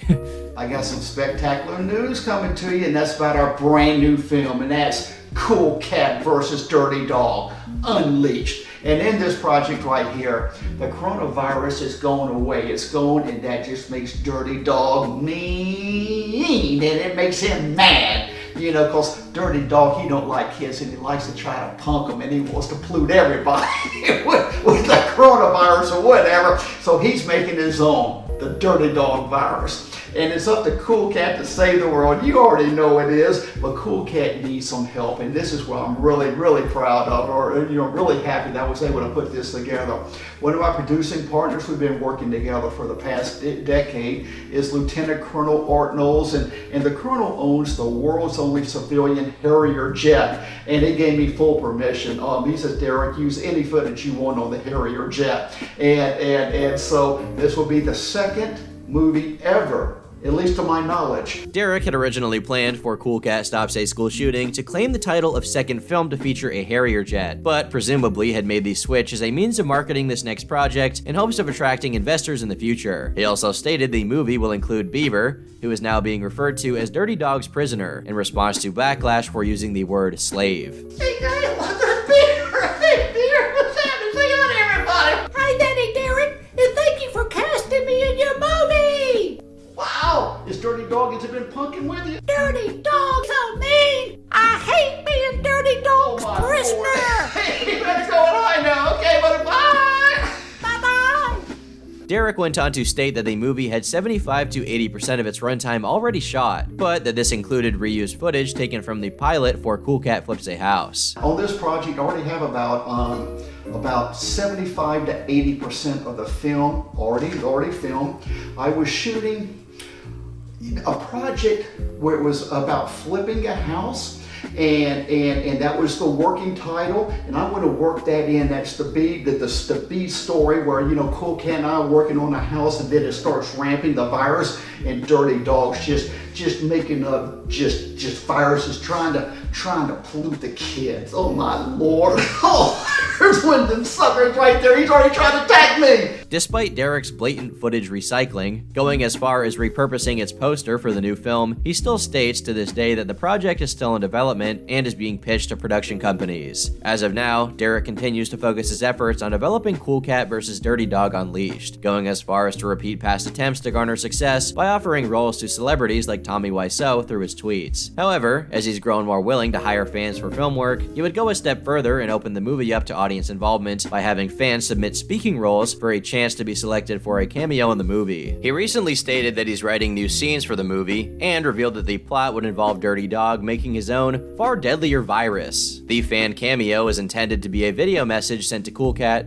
in order to warn him of this and save the kids. I'd remark on the absurdity of Dirty Dog going Ted Kaczynski, but at this point, does it even surprise you how tone-deaf these plots are? One of the latest teasers announced yet another Kickstarter campaign for the new movie and opened with reused green screen footage of Jason Johnson's portrayal of Cool Cat, with Derek dubbing new lines over top. It seems that after all this time, very, very little has changed. While Derek's production cycle continues to encounter these same pitfalls time and time again, so too does Derek himself, as controversies continue to follow him. His most recent wave of backlash stemmed from a tweet posted after the results of the Johnny Depp vs. Amber Heard trial, in which Derek once again attempts to get him involved in Cool Cat Stops a School shooting, leading to commenters berating him for trying to leverage the attention of the event for personal gain. At nearly the same time, he made a similar tweet in the wake of the Texas shooting, believing that releasing the film would help remedy the spree killer trend. A thought so insensitive it's hard to even reproduce it. To this day, Derek continues to assert that Cool Cat Stops a School shooting will come out, with ever-growing expectations for its success. The same is also true with his other unreleased work, such as Cool Cat Flips a House, Cool Cat vs. Dirty Dog Unleashed, Cool Cat Loves Vacations, and a new box set for the Cool Cat films he's since talked about creating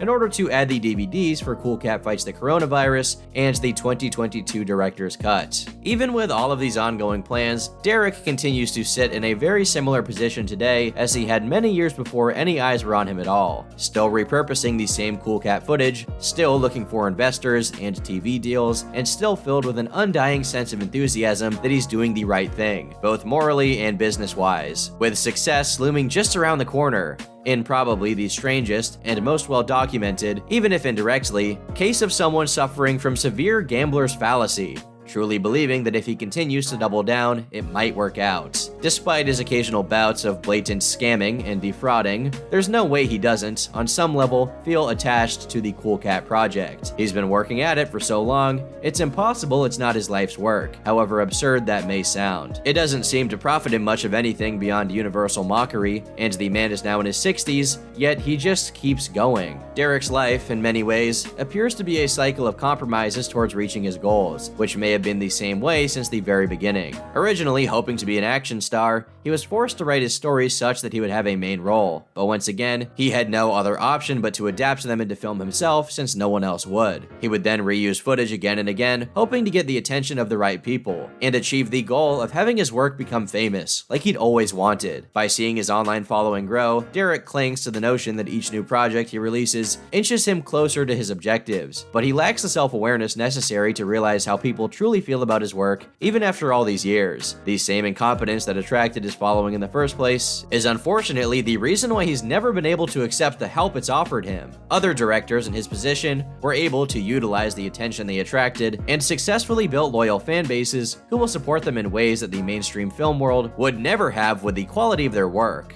Or rather, lack of quality. Derek could have been one of them, but he refuses to learn from his past mistakes. he simply cannot resist the grift. While this means he will most likely continue to produce films that his audience, however limited, will enjoy, it also means that his business practices may never change, and that each online figure who tries to aid him will just be another burnt bridge, leaving him unable to truly take a step forward. Derek's story may in fact never have an ending, and like Cool Cat's, will continue on with only slight changes, incompetent mistakes, and recycled material ever so slightly altered. Someone should do a Daddy Derek documentary, 100%. There's gotta be some sort of conclusion. The narrative is ongoing. You could make it, how about you make a documentary and keep it open for a sequel? I've been Turkey Tom. Thanks for watching this stupidly long video, and until next time, leave me alone. I think I need the time to heal.